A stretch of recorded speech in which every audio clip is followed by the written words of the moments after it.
సదాశివసమారంభాం శంకరాచార్యమధ్యమాం అస్మదాచార్యపర్యంతం వందే గురుపరంపరాం. శ్రీ గురుభ్యో నమః. దక్షిణామ్నాయ శృంగేరి శారదాపీఠ అనుబంధ సంస్థ అహం బ్రహ్మాస్మి నిర్వహిస్తున్నటువంటి ఈ ప్రశ్నోత్తరాల మాలిక మొదటి సంచికకు ఆస్తిక మహాజనులందరికీ స్వాగతం.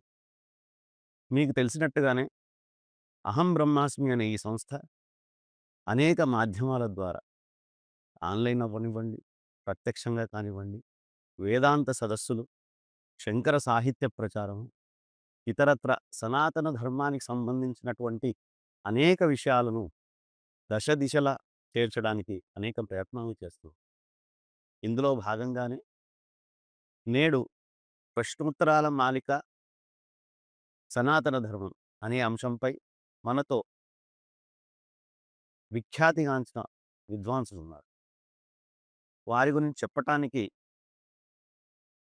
తాహతు సరిపోకపోయినా ఒక ప్రయత్నం చేస్తాం. పాశ్చాత్య దేశంలో పుట్టి అక్కడే పెరిగి శాస్త్ర సాహిత్య రంగంపై ఉన్న అభిలాష ద్వారా శృంగేరి పీఠానికి చేరి అనంతశ్రీ విభూషితులు శ్రీ శ్రీ విధుశేఖర భారతి సన్నిధానం వారి పాదపద్మం చెంత శాస్త్రాధ్యయనం గావిస్తున్నారు. వారు తమ 19వ ఏటనే పద్యరచన మరియు శతావధానం కాకుండా శాస్త్రాధ్యయనంతో పాటు అనేక ప్రవచనాలు, సనాతన ధర్మంపై అనేక సంశోధనలు ఇతరత్రా చేస్తూ ఉన్నారు. వారే ఈరోజు మాతో ఉన్నటువంటి పండితవరేణ్యులు, విద్వాన్ శతావధాన శతధృతి శ్రీ శ్రీ గన్నవరం లలితాదిత్య గారు. లలితాదిత్య గారు నమస్కారం. నేను మిమ్మల్ని గురువుగారు అని సంబోధిద్దాం అనుకుంటున్నాను. ఎందుకు అంటే తెలిసిందే, మన పారంపర్యంలోనే జ్ఞానానికి పెద్దపీట వేసి వారి వెనుక వయసులో పెద్దవారైనప్పటికీ వారిని అనుసరించడం మన శృంగేరియే తార్కాణం.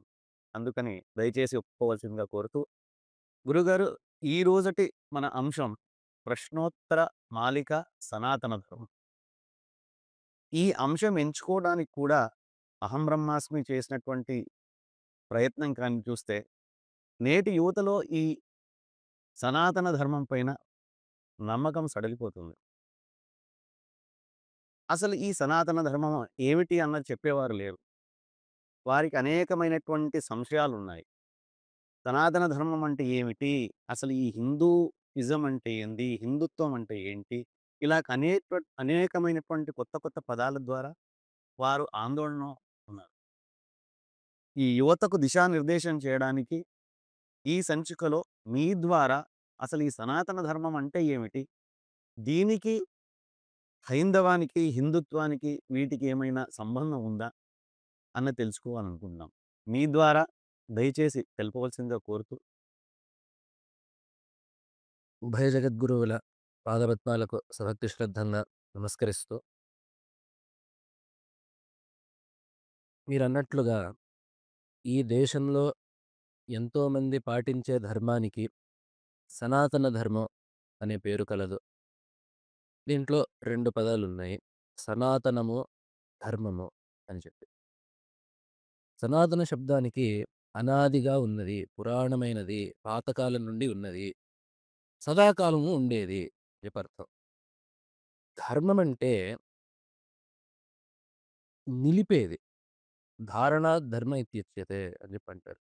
కాబట్టి ఏదైతే మన యొక్క స్థిరమైన ఉనికికి కారణమవుతుందో, దేని ద్వారానైతే మన వైయక్తిక జీవితమైన లేదా సమాజమైన ఒక స్థిరమైన మార్గంలో వెళ్ళగలుగుతుందో, ఆ వ్యవస్థకి ధర్మం అని పేరు. ఒక రకంగా ఇంగ్లీష్‌లో దాన్ని హోమియోస్టేసిస్ అంటారు. ఒక రకంగా అట్లా కూడా అనుకోవచ్చు. మన ధర్మంలోనూ, మన భాషలోనూ ఒక ప్రత్యేకత ఏమిటంటే, మన భాష ఎంతో సమృద్ధమైనది కాబట్టి ఒకే వస్తువుని చెప్పడానికి ఎన్నో పర్యాయ శబ్దాలుంటాయి. ఆ పర్యాయ శబ్దాల యొక్క వ్యుత్పత్తిని మనం తెలుసుకుంటే, ఆ వస్తువు యొక్క తాత్పర్యం, ఆ వస్తువు యొక్క లక్షణాన్ని మనం గుర్తించడం తేలికవుతుంది. కాబట్టి అట్లా మనం చూసినట్లయితే ఉదాహరణకి భూమి. ఈ భూమి గురించి తెలుసుకోవాలంటే దానికొక పేరు వసుమతి. అంటే ఎంతో సంపద కలిగినది. అలాగే ధరణి అంటే ఈ జీవరాశిని ధరించేది. అలాగే అచల అనొక పేరు. అంటే చలించకుండా స్థిరంగా ఉండేది. ఈ రకంగా అనంత అంటే ఎంతో విశాలంగా ఉండేది. ఈ ఈ విధంగా మనం భూమి గురించి తెలుసుకోవాలంటే, ఆ భూమి యొక్క పర్యాయ పదాల యొక్క అర్థాన్ని తెలుసుకుంటే, మనకి భూమి గురించి ఎంతో తెలుస్తుంది. అదే విధంగా ఈ ధర్మానికి ఉన్న మరికొన్ని పేర్లు చూసుకుంటే, ఈ ధర్మం యొక్క స్వరూప స్వభావాలు మనకు తెలుస్తాయి. మనం అనుకున్నట్లుగా సనాతన ధర్మం అంటే ఇది ఈ మధ్య కాలంలో ఎవరో ఏర్పరిచిన జీవన విధానం కాదు. కానీ మనకి అనాది కాలంగా, పారంపరికంగా వస్తున్న జీవన విధానము అని చెప్పి ఒక అర్థం. అలాగే దీన్నే మనం ఆర్షధర్మము అని చెప్పి కూడా అంటాం. ఆర్షం అంటే ఋషి నుంచి పుట్టినది లేదా ఋషి సంబద్ధమైనది. కాబట్టి ఈ ధర్మం యొక్క ప్రవర్తకులెవరు? ఈ ధర్మాన్ని మనకి అందించినది ఎవరు? ఈ ధర్మానికి పట్టుకొమ్మలెవరంటే మనకి ముందు ఋషులు. మనం ముందు నమస్కరించాల్సింది ఆ ఋషులకి. ఋషులంటే ఎవరు? మళ్ళీ అదొక ప్రశ్నొస్తుంది. రిచ్చతి జానాతి ఇతి ఋషిః అని చెప్పి వ్యుత్పత్తి చెప్పారు. దివ్య దృష్టి కలిగిన వాళ్ళు, అలౌకికమైన జ్ఞానం కలిగిన వాళ్ళు ఋషులు. కాబట్టి అటువంటి ఋషులు వారి యొక్క తపశ్శక్తితో వారు ఎంతో దీర్ఘకాలం నియమానుష్ఠానం చేసి, భగవంతుడిని ప్రసన్నం చేసుకొని, వారు ఆత్మ సంశోధన చేసుకొని, వారు సంపాదించిన ఆ తపశ్శక్తితో వారు దర్శించి మన యొక్క శ్రేయస్సు కోసం మనకి ఉపదేశించిన నియమాలు, జీవన శైలి, అలాగే మన కట్టుబాట్లు గానివ్వండి, మన ఆచారాలు కానివ్వండి, ఆ ఋషులు మనకిచ్చిన ఈ సంపదనంతా కూడా మనం ఆర్షధర్మము అని జెప్పి అంటాం. అదే విధంగా దీనికి ఇంకొక పేరుంది వైదిక ధర్మము అని జెప్పి. సనాతన ధర్మం అన్నా, ఆర్షధర్మం అన్నా, వైదిక ధర్మం అన్నా గూడా వీటిలన్నిటికి ఒకటే అర్థం. కాబట్టి వైదిక ధర్మం అంటే వేద సంబంధమైన ధర్మం. మనకి స్మృతి గ్రంథాలు కూడా చెబుతున్నాయి. వేదోఖిలో ధర్మమూలం అని జెప్పి. కాబట్టి ఈ వేదం నుంచి వేదం ఆధారంగా పెట్టుకొని, వేదాన్ని పరమ ప్రమాణంగా పెట్టుకొని, ఏ ఆచారాలైతే వచ్చాయో, ఏ జీవన విధానం అయితే వచ్చిందో, ఏ ధర్మం అయితే సుప్రతిష్ఠితమైందో, అటువంటి ఈ సంస్కృతిని మనం వైదిక ధర్మము అని జెప్పంటాం. కాబట్టి సనాతన ధర్మం అంటే ఇది. ఈనాటి కాలంలో విదేశీయులు దీనికి పెట్టిన పేరు హిందూయిజం అని జెప్పి.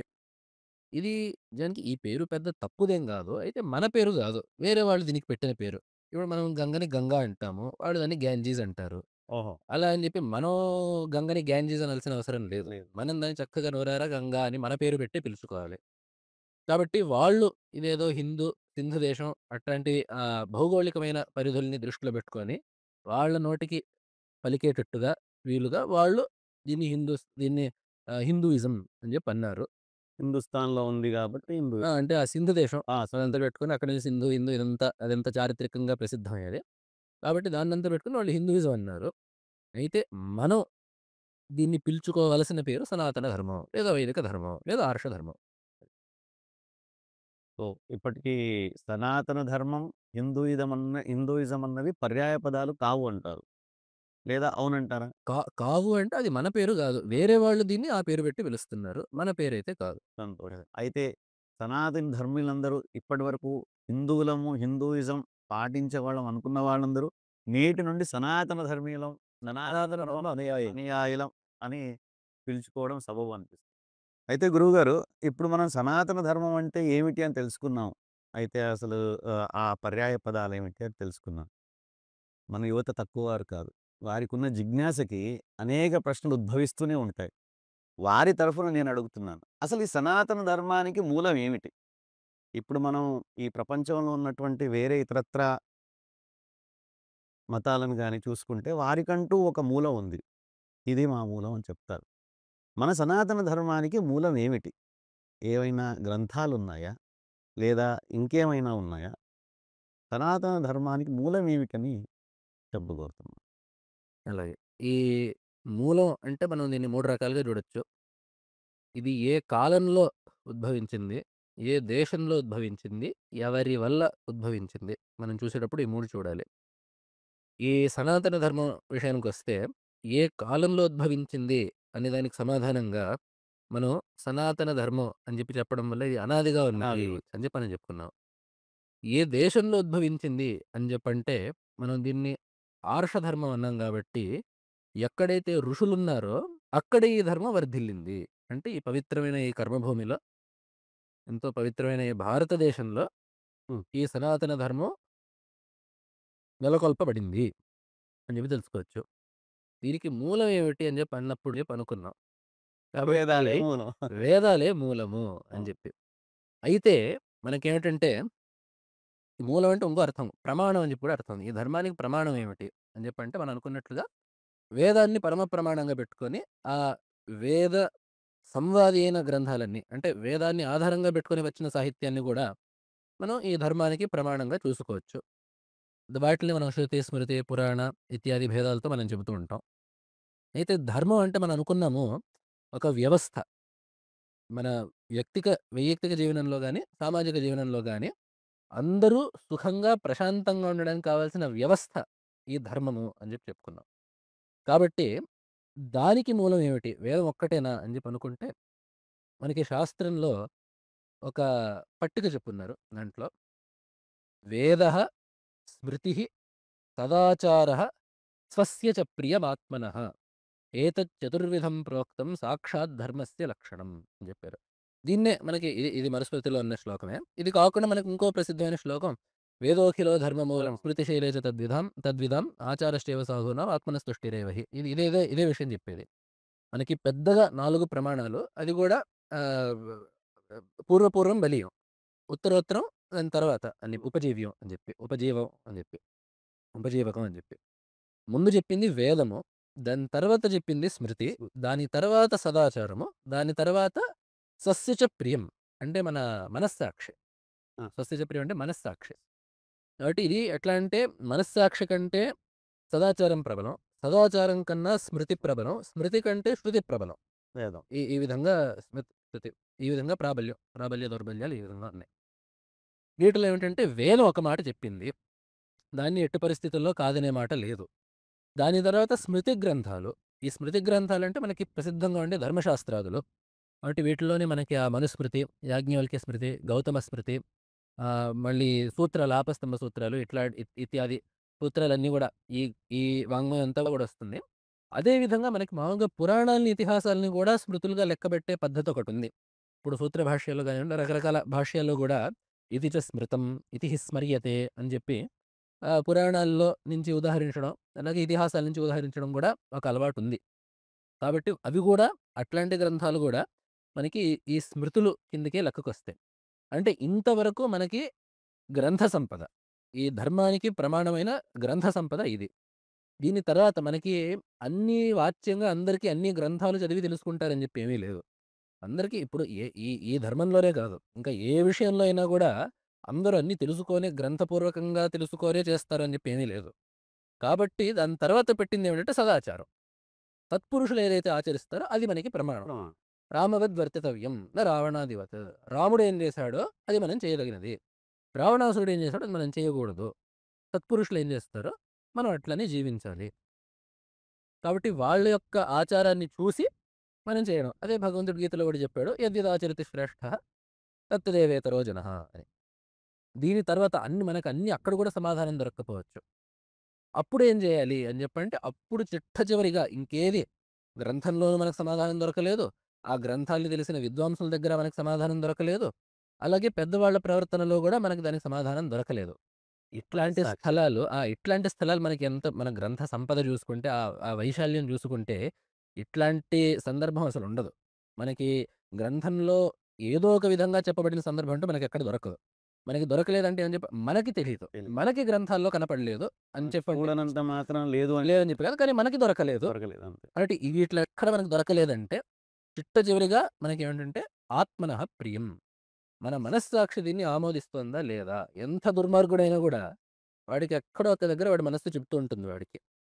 అయితే దీన్ని చివర్లో ఎందుకు పెట్టారు మరి? మనస్సాక్షి అందరికి ఉండేదే గదా! దాన్ని మొదట్లో పెట్టేయొచ్చు గదా! అని చెప్పంటే అది కుదరదు. ఎందుకంటే మన మనస్సాక్షి ఏం చేస్తుందంటే, మన సంస్కారానుగుణంగా మనకి చెప్తూ ఉంటుంది. హెచ్చరికలు చేస్తూ ఉంటుంది. మన సంస్కారం ఎలా ఉంటుందో మన మనస్సాక్షి అలా ఉంటుంది. అందరికీ అట్లాంటి సంస్కారం ఉంటుందని మనం చెప్పలేం. అందుకనే మనకి అభిజ్ఞాన శాకుంతలంలో ఒక మాటుంటుంది. బాగా ప్రసిద్ధమైన మాటది. ఆ దుష్యంతుడు ఆ మునివాటికకు వెళ్ళి ఆ శకుంతలని చూస్తాడు. చూడంగానే ఆమె మీద ఒక ప్రీతి భావన కలుగుతుంది. వెంటనే అతడనుకుంటాడు, నేను క్షత్రియుడిని, ఈ భూమిని పాలించే రాజుని నేను. ఇవి మునివాటిక, పవిత్రమైన ఒక ఆశ్రమం ఇది. ఇక్కడ ఈ స్త్రీమూర్తిని చూసి నాకిట్లాంటి భావం కలగడం సబబేనా? సమంజసమేనా? అని జెప్పి అన్నప్పుడు ఒక మాటంటాడు. అసంశయం క్షత్ర పరిగ్రహ క్షమ యదేన అస్యామభిలాషి మే మనః. ఇదంతా ఆయన స్వవిషయం. దాని తర్వాత కాళిదాసు చెప్పిన నీతి తతాం హి సందేహపదేషు వస్తుషు ప్రమాణమంతఃకరణ ప్రవృత్తయః అని జెప్పన్నారు. ఎప్పుడైతే సత్పురుషులకు సందేహం కలుగుతుందో, వాళ్ళకెక్కడైనా విచికిత్స కలుగుతుంది. ఇది చేయాలా? చేయకూడదా? ఇది సరియా? కాదా? అనే ఆలోచన వాళ్ళకొచ్చినప్పుడు, వాళ్ళకి ప్రమాణం ఏటంటే అంతఃకరణ ప్రవృత్తయః. వాళ్ళ మనస్సు సహజంగా ఎటువైపైతే మొగ్గు చూపుతుందో, అది ఆచ వాళ్ళకి ఆచరణ యోగ్యం అని జెప్పి. అయితే అందుకనే కాళిదాసు ఇక్కడన్నాడు సతాం. ఇది సత్పురుషులకు మాత్రమే వర్తిస్తుంది. అంతేగాని నాకనిపించిందండి, చేసేసాను. కాళిదాసు చెప్పాడు కదా! మనస్సాక్షి అని ఆ! చెప్పి నాకనిపించింది చేశానంటే అది కుదరదు. కుదరదు. ఎందుకంటే మనకు వేదంలో గూడా చెప్పారు. ఇది ఇది మన యొక్క విషయంలో కావచ్చు, లేదా మనం అనుకున్నట్లుగా ఆ పెద్దవాళ్ళు సదాచారః, ఆ సత్పురుషుల యొక్క ఆచారం. ఎట్లాంటి వాళ్ళని మనం ఎంచుకోవాలి అని చెప్పంటే అక్కడ మనకి ఉపనిషత్తు చెబుతుంది. ఏతత్ర బ్రాహ్మణాः సమ్మర్షిణః యుక్తా ఆయుక్తాః అలూక్షా ధర్మకామా స్యుః యథా తే తత్ర వర్తేరన్ తథా తత్ర వర్తేథాః అని చెప్పింది. కాబట్టి అక్కడేమిటంటే, ఏ తత్ర బ్రాహ్మణ సమ్మర్షిణః మంచి విచారం ఉండాలి వాళ్ళకి. ఆ విచారం చేసే సామర్థ్యం ఉండాలి. తర్వాత యుక్తా, ఆయుక్తాః ఆ కర్మ ఆచరణలోనో, లేదా వ్యవహారంలోనో వాళ్ళకి మంచి పట్టుండాలి. అలాగే వాళ్ళు అలూక్షాః, అలూక్ష అంటే అరూక్షాః. వాళ్ళది కరకు స్వభావం ఉండకూడదు. మొరటు స్వభావం ఉండకూడదు వాళ్ళకి. వాళ్ళు సౌమనస్యంతో మార్దవం కలిగిన వాళ్ళు అయ్యుండాలి. అలాగే ధర్మకామాః, అలూక్షా ధర్మకామా స్యుః. వాళ్ళ యొక్క ఇచ్చ గూడా ధర్మం వైపే ఉండాలి. సహజంగా వాళ్ళ యొక్క ప్రవర్తన ఆ ధర్మం పట్ల మొగ్గు చూపాలి. అట్లాంటి వాళ్ళెవరైతే ఉంటారో, యథా తే తత్ర వర్తేరన్. నీకెక్కడైతే సందేహం వచ్చిందో, అటువంటి పరిస్థితుల్లో వాళ్ళెట్లయితే ప్రవర్తిస్తారో, వాళ్ళలాగా తథా తత్ర వర్తేథాః. అట్లా ప్రవర్తించు అని. కాబట్టి అక్కడ గూడా సత్పురుషులంటే మాకాయనంటే ఇష్టమండి, మాకాయనంటే హుహు. గురండి అంటే సరిపోదు. ఆయన సరిపోదు. సత్పురుషుడా కాదా అని చెప్పి ఏదన్నా ఇయన్నీ చూసి, లక్షణాలుండాలి. ఈ లక్షణాలు ఉండేవాళ్ళు ఎలాగైతే ప్రవర్తిస్తారో, అలా మనం ప్రవర్తించాలి. కాబట్టి సదాచారం చూసినప్పుడు గూడా ఇది లెక్క. గురుగారు మీరు చెప్పింది అక్షర సత్యం.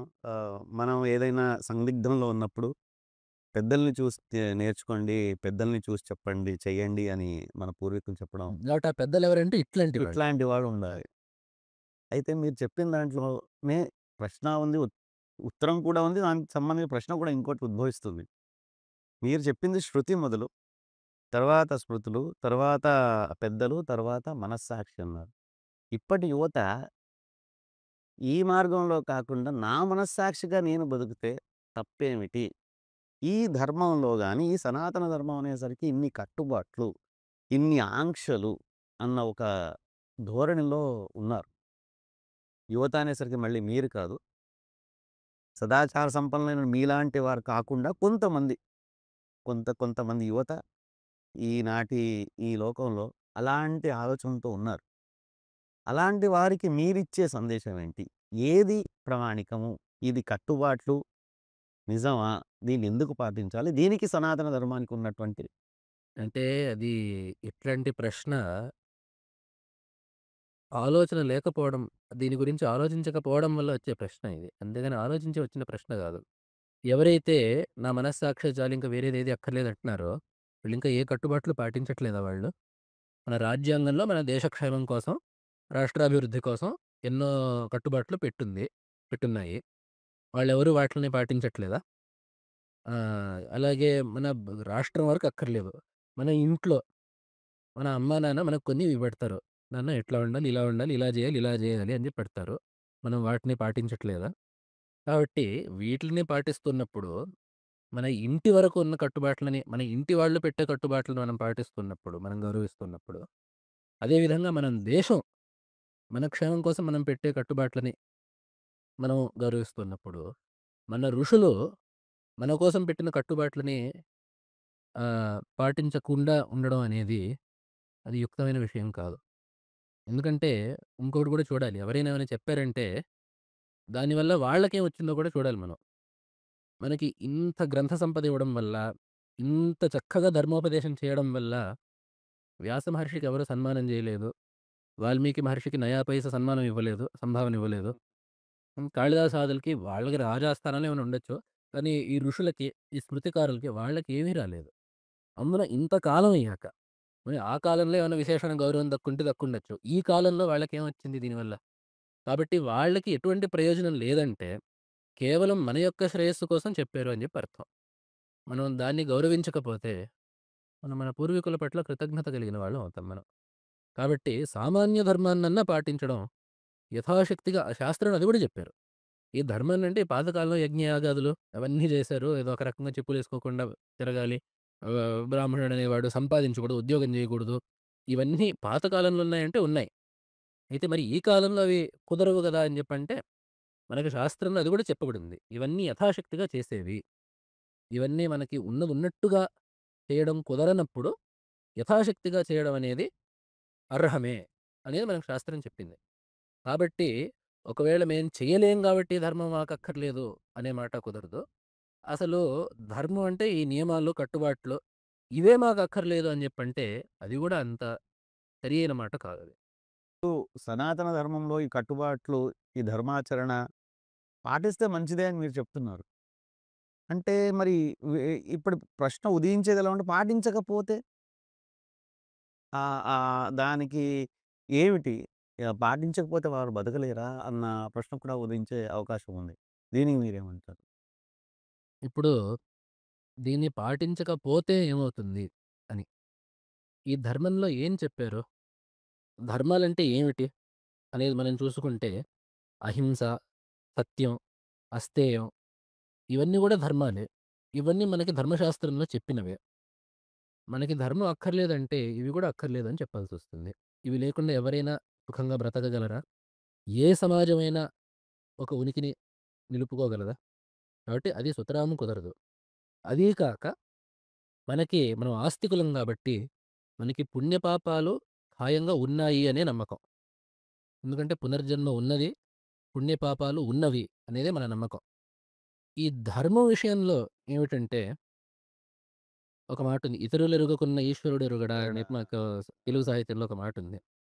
కాబట్టి మనకి లెక్క ఏమిటంటే, మనం చేసిన అధర్మానికి ఈ లోకంలో రాజు శిక్ష వేస్తాడు. అంటే ఇప్పుడు ఉదాహరణకి ఏముంది మనం కట్టాల్సిన పన్ను కట్టలేదు. పన్ను కట్టడం మన ధర్మం. ధర్మం. పన్ను కట్టలేదు. అది రాజు గమనిస్తే శిక్షిస్తాడు. అది రాజు అంటే ప్రభుత్వం. ప్రభుత్వం. శిక్ష పడుతుంది. ఆ! కాబట్టి అట్లా అయితే దానికి ఫలితం అక్కడ చెల్లిపోతుంది. కానీ ఒకవేళ ఇక్కడ పడలేదంటే ప్రచ్ఛన్నకృత పాపానాం శాస్తా వైవస్వతో యమః అని చెప్పి శాస్త్రం చెబుతోంది. కాబట్టి ఈ లోకంలో రాజదండన పడకపోతే తర్వాత ఈశ్వరుడు తప్పక మన కర్మఫలాన్ని ఇస్తాడు. ఇస్తారు. ఎందుకంటే అది ఒక అది ఈశ్వరుడు పెట్టిన ఒక చట్టం అది. కర్మ సిద్ధాంతం అనేది మన యొక్క చట్టం. మనం ఏది చేస్తామో అది తిరిగి మన దగ్గరికి ఖాయంగా వస్తుంది. దీంట్లో ఎటువంటి బదిలింపులు లేవు. సందేహం లేదు. ఎటువంటి అంటే ఈ ఈ చట్టాన్ని సడలించడానికి కూడా లేదు. లేదు. అంటే ఇప్పుడు నేను చేశాను. నేనేదో చేస్తే ఇంక ఇది నాకు అంటకుండా ఉంటదనేది లేదు. చేసింది అనుభవించి తీరాలి. కాబట్టి మనం ధర్మాన్ని తప్పామంటే మనం ఎప్పటికో అప్పుడు ఈ జన్మలో గావచ్చు, వచ్చే జన్మలో గావచ్చు దాన్ని అనుభవించి తీరాలి. కాబట్టి ధర్మాన్ని పాటించడం సర్వవిధాలా మనకి కావాల్సినదే. ఇంకొకటి మనకి అంటే ఈ ప్రశ్న ఎందుకొస్తుందంటే మనకి ధర్మం అంటే ఏదో గుళ్ళు, గోపురాలు, పూజలు అనుకోవడంతోనే అయితే అవన్నీ ఎందుకు అనుకుంటుంది. ధర్మం గుళ్ళకి, గోపురాలకి పరిమితం కాదు. మన జీవితంలో అణువణువున ధర్మం లేకపోతే మనం ఉండలేము. మనం అనుకున్నట్లుగా ధరించేది ధర్మం. కాబట్టి మనం చదువుకోవడం నుంచి, మనం ఉద్యోగం చేయడం నుంచి, మనం మన కుటుంబ సభ్యులతో ప్రవర్తించే విధానం నుంచి, మన స్నేహితులతో ప్రవర్తించే విధానం నుంచి, మనం మన దేశం పట్ల ప్రవర్తించిన విధానం కూడా ఇవన్నీ కూడా ధర్మంతో ముడిపడినవి. వీటిలన్నిటికొక పద్ధతుంది. ఏ వీ వీటి అన్నిటితో ఏ పద్ధతిలో వ్యవహరిస్తే అందరికీ క్షేమం కలుగుతుందో, ఆ పద్ధతినే మనం ధర్మం అంటున్నాము. కాబట్టి ధర్మం అనంగానే అగరబత్తులు, జంతరటి పళ్ళు, తమలపాకులు మాత్రమే కాదు. అవును. ధర్మం అంటే గుడిలో చేసేది మాత్రమే ధర్మం కాదు. ఇవన్నీ గూడా ధర్మంలో భాగంగా ఉంటాయి. వీటిలన్నిటికి కూడా వీటిలన్నిటిని గూడా ధార్మికంగా చేస్తేనే ఏదైనా గూడా స్థిరంగా ఉండగలుగుతుంది. ఇప్పుడు ఒక కుటుంబం ఉంది. పెరిగే పిల్లలు వాళ్ళ తల్లిదండ్రుల మాట వినకపోతే, ఆ కుటుంబం క్షేమంగా ఉండగలుగుతుందా? ఎక్కడైనా సరే. కాబట్టి తల్లిదండ్రులను గౌరవించడం ధర్మం అని జెప్తే, నాకు ధర్మం వద్దు అని జెప్పంటే, ఆ కుటుంబం పరిస్థితి ఏమవుతుంది? క్వచిత్కంగా అదృష్టం బావుంటే కొంతకాలం బాగుపడవచ్చేమో. కానీ వ్యవస్థగా అది నిలదొక్కుకోలేదు. అదే విధంగా అక్రమంగా ఆర్జించవద్దు అని ఉంటుంది ధర్మశాస్త్రంలో. ఇప్పుడు నాకిది అక్కర్లేదు అని జెప్పంటే, ఆ సమాజంలో ఆర్థిక వ్యవస్థ ఎలా ఉంటుంది? కాబట్టి ఈ రకంగా మనకి ధర్మం అనేది మన రిలీజియస్ యాక్టివిటీస్ అంటారు చూడండి. మనం ఏదో దేవుడిని పూజించుకోవడం వరకు మాత్రమే ఈ ధర్మం పరిమితం కాదు. మన జీవితంలో అదొక భాగం. కాబట్టి పైగా ఇంకోటేమిటంటే మనం ఏం కోరుకుంటాము? ఒకవేళ లౌకికంగా ఉండదలుచుకున్న వాళ్ళు ఏం కోరుకుంటారు? మనం క్షేమంగా ఉండాలి, ఆరోగ్యంగా ఉండాలి, సుఖ సంపదలుండాలి, కావాల్సినంత డబ్బుండాలి. కాబట్టి ఈ ధర్మం వేటికి విరుద్ధం కాదుగా. ఎప్పుడూ అర్థం వద్దు. మీరు సంపాదించకండి. మీరు పేదరికంలోనే ఉండండి. మీరు దుఃఖం అనుభవిస్తూ ఉండండి అని చెప్పి మన ధర్మం ఎప్పుడూ చెప్పలేదు. చక్కగా అనపేతమైన అర్థాన్ని ఆర్జించండి. దాంతో మీకు కావాల్సిన కోరికలు, ధార్మికమైన కోరికలన్నీ కూడా తీర్చుకోండి అనే చెప్పింది తప్ప, ఎప్పుడూ మనల్ని ఇప్పుడు ఏదో కష్టపడుతూ ఉండమని, ఎప్పుడు బాధపెడుతూ ఉండమని చెప్పి ఎప్పుడూ చెప్పలేదు. కాబట్టి ఈ ధర్మం వద్దనుకోవడానికి గల కారణం అంటూ లేదు.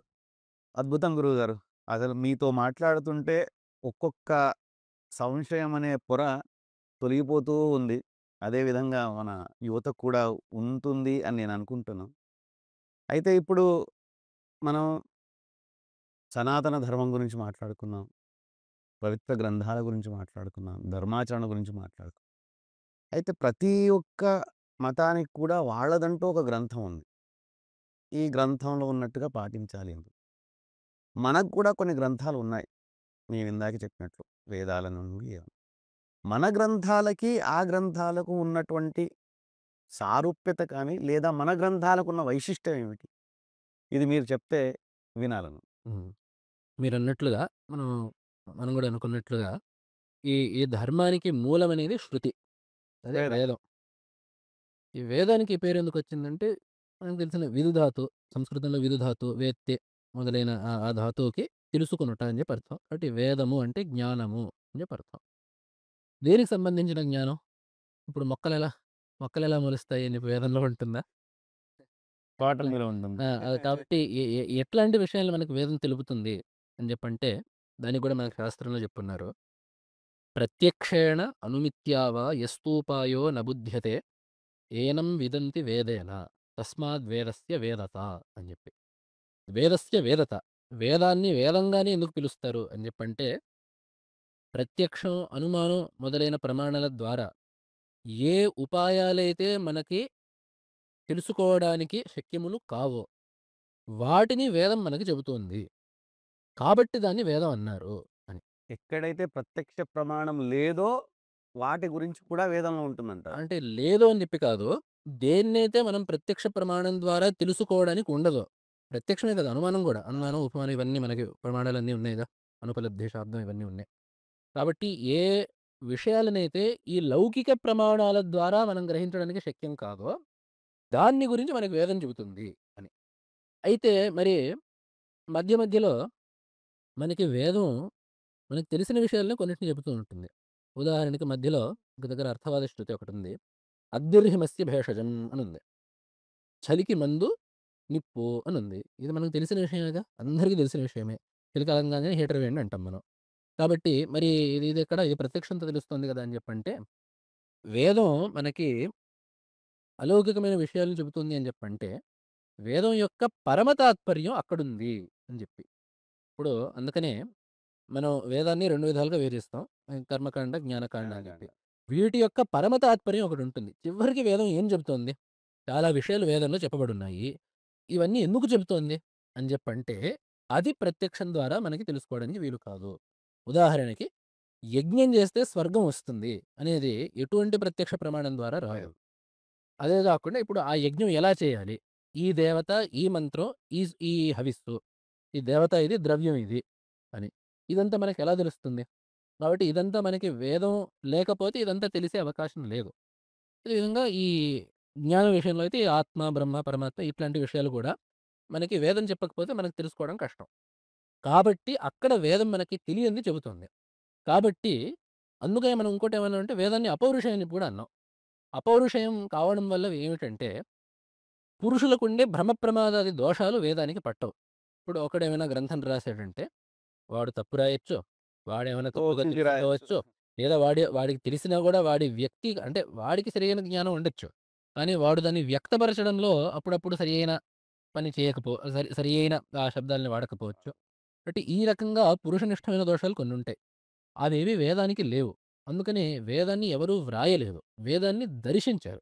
అందుకని మనకి మంత్ర ద్రష్టలున్నారు గానీ, మంత్ర స్రష్టలెవ్వరు అసలు లేరు. ఎవరు ఆ మంత్రాలని చూసారు. ఆ దివ్యమైన దృష్టితో ఆ మంత్రాలు ఆ ఋషులకు వ్యక్తమయ్యాయి. వ్యక్తమైన ఆ శబ్దాలను ఉన్నదున్నట్టుగా ఋషులు మనకిచ్చారు తప్ప, ఎవరు దీన్ని వ్రాయలేదు. కాబట్టి దీంట్లో మనుషుల యొక్క దోషాలు దీంట్లో ఉండడానికి వీల్లేదు. అయితే మీరొక వైరూప్యం గురించి అడిగారు. అంటే వైశిష్ట్యం గురించి అడిగారు. ఒక వైశిష్ట్యం ఏమిటంటే, చాలా ఒకవేళ ఒక పవిత్ర గ్రంథం ఉంటే, అయితే ఇంక ఇదేది చెప్తే అదే సత్యం. అవును. ఇది భూమి పల్లంగా ఉందంటే పల్లంగా ఉంది, నిలువుగా ఉంది, ఇందులో గుండ్రం అంటే గుండ్రం ఇట్లాంటివేవో ఉంటాయి. అవును. కాబట్టి ఇప్పుడు ఒక గ్రంథం ఒకవేళ పవిత్ర గ్రంథం అంటే ఎలా ఉండవచ్చు? అదేది చెప్తే అదే. ఇంక అవును. మనం దాన్ని నమ్మేస్తాము అన్నట్లుగా ఉంటుంది. అయితే మన గ్రంథానికి ఒక వైలక్షణ్యం ఏమిటంటే, మనము మన గ్రంథాల యొక్క అర్థాన్ని వాచ్యార్థంగా తీసుకోము. మనం మన గ్రంథాన్ని విచారిస్తాం. అందుకే మనకి వేదానికి అర్థం ఎలా చెప్పాలనే దాని మీద ఒక శాస్త్రం పుట్టింది. దాన్నే మీమాంస అన్నారు. మీమాంస అంటే మననేచ్ఛ, మంతునిచ్ఛ. మీమాంస అంటే దీన్ని మననం జేసుకోవాలి. మననం అంటే యుక్తి ద్వారా దీన్ని ఆలోచించి తర్కించాలి అనేది. వేదానికి అర్థం చెప్పే శాస్త్రం పేరు మీమాంస. కాబట్టి మనం మన పవిత్ర గ్రంథాన్ని ఎలా అర్థం చేసుకోవాలి అనే దాని మీదనే మనం ఎంతో పరిశోధన చేసాం మనం. ఒక శాస్త్రం అంటే అది పరిశోధనే. ఎంతో తాత్వికమైన చింతన దాని మీద ఆధారపడింది. ఉట్టిగా వాళ్ళు చెప్పేసారు, వాళ్ళు చెప్పేసింది మేము నమ్మేస్తున్నాం అని చెప్పి కాదు.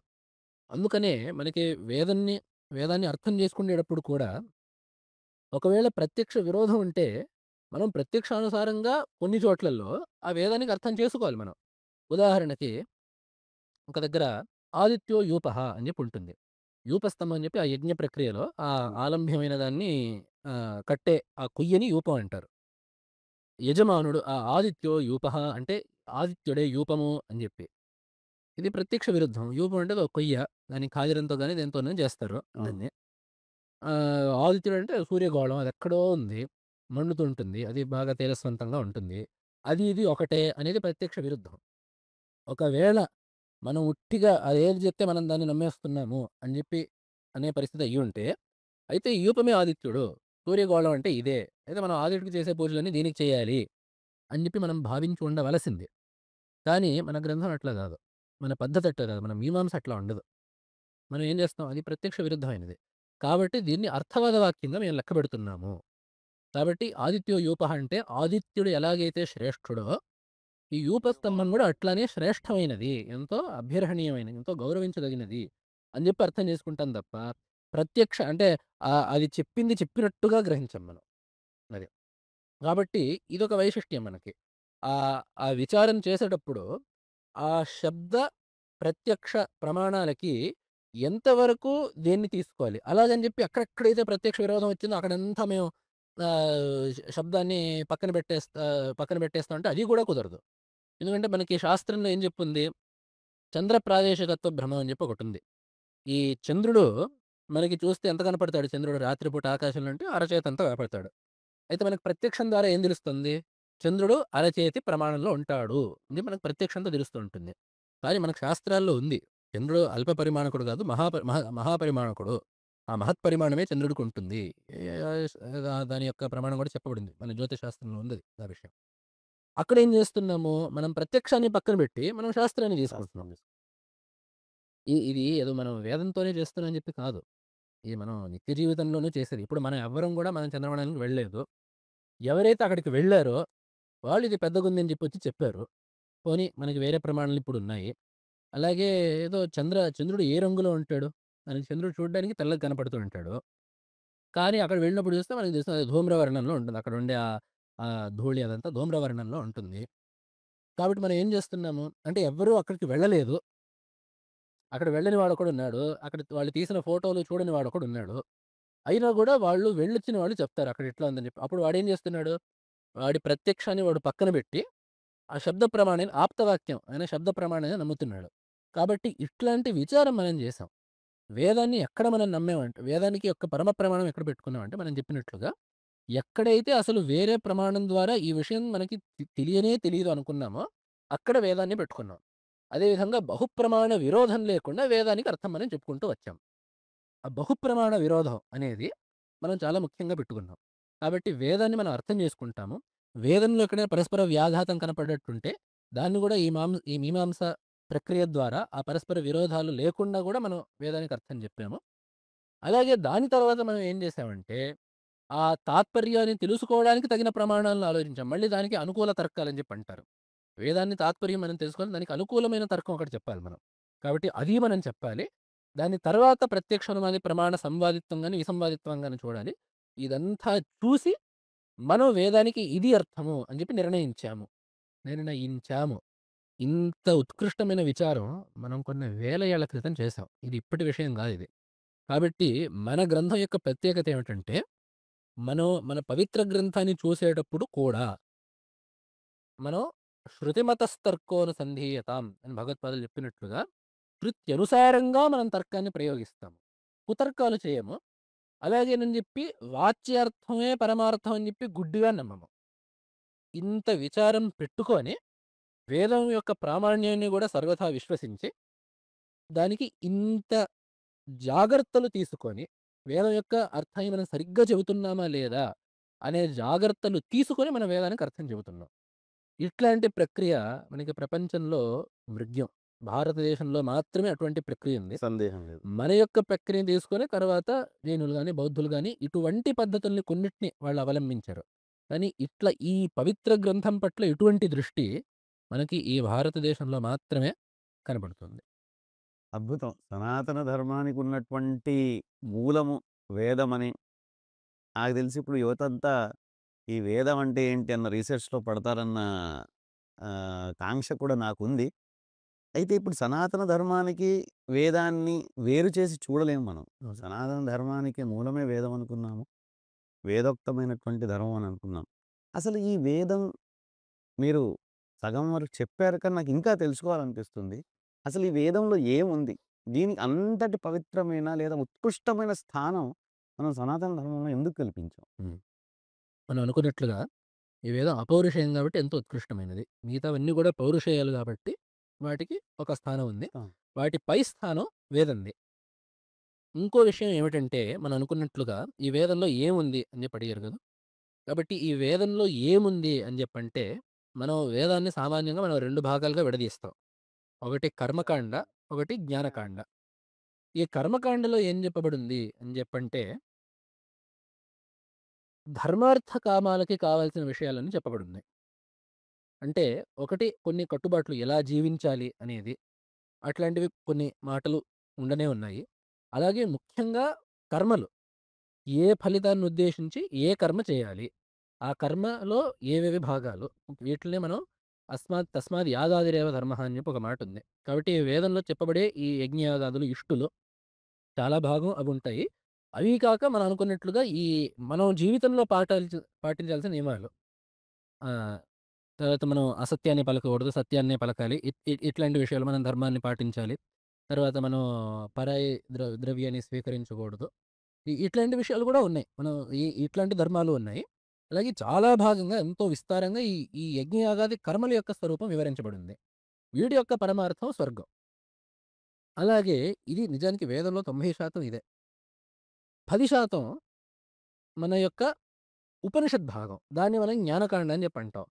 దీంట్లో ఏం చెప్పబడుతుందంటే మోక్షం. వేదాంతం. మోక్షం. దాన్ని మనం వేదాంతము అంటాం.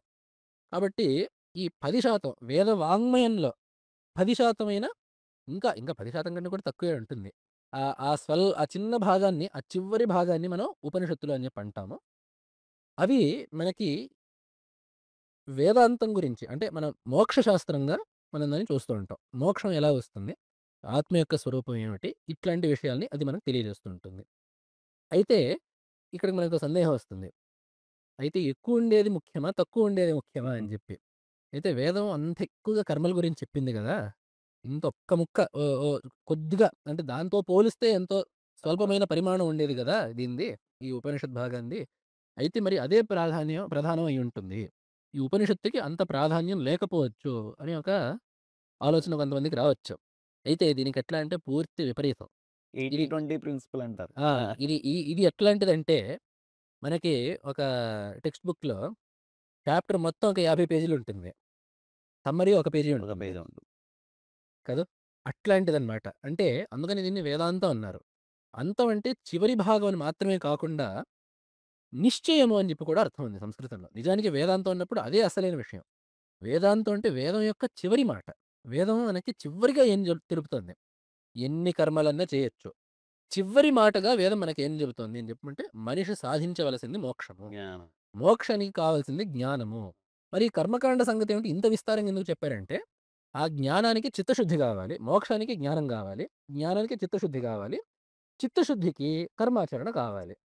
కాబట్టి అట్లాంటి చిత్తశుద్ధి రావడం కోసం ఈ కర్మకాండ ఇంత విస్తారంగా ఉంది. ఇంకో మాట కూడా ఉంది. మనం ధర్మంగా, సుఖంగా బ్రతకాలి. సుఖంగా బ్రతకడం గూడా పురుషార్థమే. అది ఎవరు కాదనరు. మనం జీవించినంత కాలం మనం సుఖంగా ఉండాలి. అంటే ఆ సుఖంగా ఉండడానికి ఏ కర్మలైతే చేయాలో ఆ కర్మలు గూడా పూర్వకాండలో ఉన్నాయి. వృష్టి మనకు గాలి ఎక్కడ అనావృష్టిగా ఉంది. అక్కడ కారీరి ఇష్టి చేస్తే అక్కడ వర్షం పడుతుంది.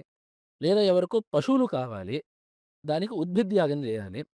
అలా పశు సంపద అంటే పూర్వకాలంలో మంచి పాడి, ఆ! పాడి పశువులు ఇవంతా ఉండడం. అలాగే ఎవరికో ధనం కావాలి. దానికొకటుంటుంది. లేదా ఇప్పుడు ఈ అగ్నిహోత్ర యాగం ఒకటుంటుంది. జ్యోతిష్ఠోమం ఉంటుంది. అగ్నిహోత్రం ఒకటుంటుంది. ఇట్లాంటి వాటికి ఒక్కొక్క ఫలితాలు చెప్పున్నారు. ఇది గాక ఇప్పుడు దాంట్లో విశేష ఫలితాలు. ఒకవేళ ఇంద్రియ కాముడు వాళ్ళకి మంచి ఇంద్రియ సమృద్ధి కావాలి. ఆ ఇంద్రియాలన్నీ అవికలంగా, ఆరోగ్యంగా ఉండాలంటే అప్పుడు మామూలు ఆజ్యాహుతి గాకుండా దధిని ఆహుతిగా వాడమన్నారు. ఇట్లాంటి విషయాలు మనం సుఖంగా ఉండడానికి కావాల్సిన కర్మలు. మనం సుఖంగా ఉండడానికి ఏ కర్మలైతే చేయాలో అవన్నీ గూడా చక్కగా పూర్వకాండలో చెప్పున్నారు. కానీ వేదం యొక్క చివరి తాత్పర్యం ఎక్కడుందంటే ఉపనిషద్ భాగంలో ఉంది. ఈ 2 విషయాలు. ఈ మోక్ష ప్రక్రియ అంటే ఈ జీవ బ్రహ్మైక్యము ఇది గూడా మనకి నేరుగా ప్రత్యక్షం ద్వారా కుదరదు. వేదం ఈ మాట మనకి చెప్పాక అప్పుడు మనం మన యుక్తిని ప్రయోగిస్తే అవును ఇదంతా దీనికి సరిపోతోంది అని జెప్పి తెలుస్తుంది. కానీ నేరుగా జీవ బ్రహ్మైక్యం మనకి ప్రత్యక్ష సిద్ధం కాదు. అదే విధంగా పూర్వకాండలో ఈ కర్మ చేస్తే ఈ ఫలితం వస్తుంది. ఇప్పుడు అదే మనం అనుకున్నట్లుగా ఆ దధిని గది. ఆహ్, ఆహ్, అక్కడ ఆ కర్మలో వాడితే ద్రవ్యంగా వాడితే మనకి ఇంద్రియ సమృద్ధి కలుగుతుంది. అంటే ఇంద్రియాలు ఆరోగ్యంగా ఉంటాయి. లేదా ఈ ఫలానా ఉద్భిద్ యాగం చేస్తే మనకి పశు సంపద కలుగుతుంది. ఈ విషయాలు కూడా మనకు ప్రత్యక్ష సిద్ధాలు కావు. లేదు. కాబట్టి ఇవి మనకి వేదం చెబుతున్నది. సరే. కాబట్టి వేదంలో ఏం చెప్పబడిందంటే ఇది. మనం సుఖంగా జీవించడానికి కావాల్సిన నీతులు అవి చెప్పబడున్నాయి. అలాగే మనం సుఖంగా జీవించడానికి విశేషమైన ఫలితాల కోసం విశేషమైన కర్మలు చెప్పబడున్నాయి. పారమార్థికంగా మనం నిత్య సుఖ స్వరూపమైన మోక్షాన్ని పొందడానికి కావాల్సిన జ్ఞానం కూడా వేదంలో చెప్పబడింది. ఏతదనుసారంగా మిగతా స్మృతి, పురాణాది వాంగ్మయం బాగా విస్తరించింది. కానీ మౌలికమైన సిద్ధాంతాలన్నీ గూడా మనకి వేదంలోనే ఉన్నాయి. అయితే మనం అనుకున్నట్లు ఇంకోటేమిటంటే వేదం యొక్క పరమ తాత్పర్యం ఉపనిషత్తు. కాబట్టి ఉపనిషత్తు యొక్క దృష్టిలో కర్మకాండ యొక్క స్థానమేంటో మిగతా వేదాన్ని గూడా ఆ దృష్టితో చూడాలి. కాబట్టి ఇట్లాంటి ఉత్కృష్టమైన విషయాలని మనకి వేదం చెప్పింది గాబట్టి, వేదానికి అంత గౌరవనీయమైన స్థానం మనకిచ్చేది. అందుకనే మనం వేదం పరమాత్మ యొక్క నిశ్వాసం వంటిది అని జెప్పి మనం అంటాం. అస్య మహర్షి నిశ్వసితం. అదేదో దృగ్వేదో యజుర్వేద సామవేదో థర్వాంగి రసః అని జెప్పి ఉపనిషత్తులోనే ఉంది. ఆ మహద్భూతం అంటే ఆ పరమాత్మ విరాట్ పురుష యొక్క నిశ్వాస రూపంగా ఈ 4 వేదాలు ఉన్నాయి అని. అంటే వేద రాశి ఒకటే. దాన్ని 4 విధాలుగా వ్యాస మహర్షి విభజించారు. మరి మనకు అనిపిస్తుంది కొన్ని దగ్గరలో 3 వేదాలు త్రయీ అంటారు గదా! అది ఏమిటి అని జెప్పంటే అవి 3 రకాల మంత్రాలవి. ఆ! రుక్కు మంత్రాలు, యజుర్ మంత్రాలు, సామ మంత్రాలు అని జెప్పి మంత్రాలు 3 రకాలు. ఈ వేద రాశిలో ఉండే మంత్రాలు 3 రకాలు. ఛందో నిబద్ధమైన మంత్రాలు రుక్కులు. ఛందస్సులో లేని మంత్రాలు యజుస్సులు. ఈ మామూలుగా వేదంలో త్రిస్వరాలు అని చెప్పి ప్రసిద్ధి. ఈ త్రిస్వరాలు కాకుండా ఇంకా విస్తారమైన గాన ప్రక్రియలో ఆయా సామం అంటే ఆ గాన ప్రక్రియ. ఆ రుక్కులని పాడితే అవి సామ. సామ. ఇప్పుడు అంటే సామ మంత్రాలకి ప్రత్యేకమైన సాహిత్యం ఉండదు. ఆ రుక్మంత్రాల యొక్క సాహిత్యమే సామంత్రాల సాహిత్యం. ఆ స్వరాన్ని మార్చేసరికి వాటిని సామమంత్రాలు అంటున్నాం. కాబట్టి వేదాన్ని త్రయి అన్నప్పుడు ఇది ఉద్దేశ్యం. కలియుగంలో మానవుడు పరిపూర్ణమైన వేదాన్ని అధ్యయనం చేసి, దాన్ని గ్రహణం చేసి, ధారణ చేసి, దాని అర్థాన్ని తెలుసుకోవడం అత్యంత దుష్కరం గాబట్టి, వేదవ్యాస మహర్షి దాన్ని విభజించి మనకిచ్చారు. అప్పటినుంచి మనకి 4 వేదాలని వ్యవస్థ ఒకటొచ్చింది. కాబట్టి వేదంలో ఏముంది అంటే ఇది. అద్భుతం. అయితే గురువుగారు ఈ వేదం అన్నది మన పరిభాషలో చెప్పాలంటే ఒక ఎన్‌సైక్లోపీడియా అనుకోవచ్చు. అందులో అన్నీ ఉన్నాయి.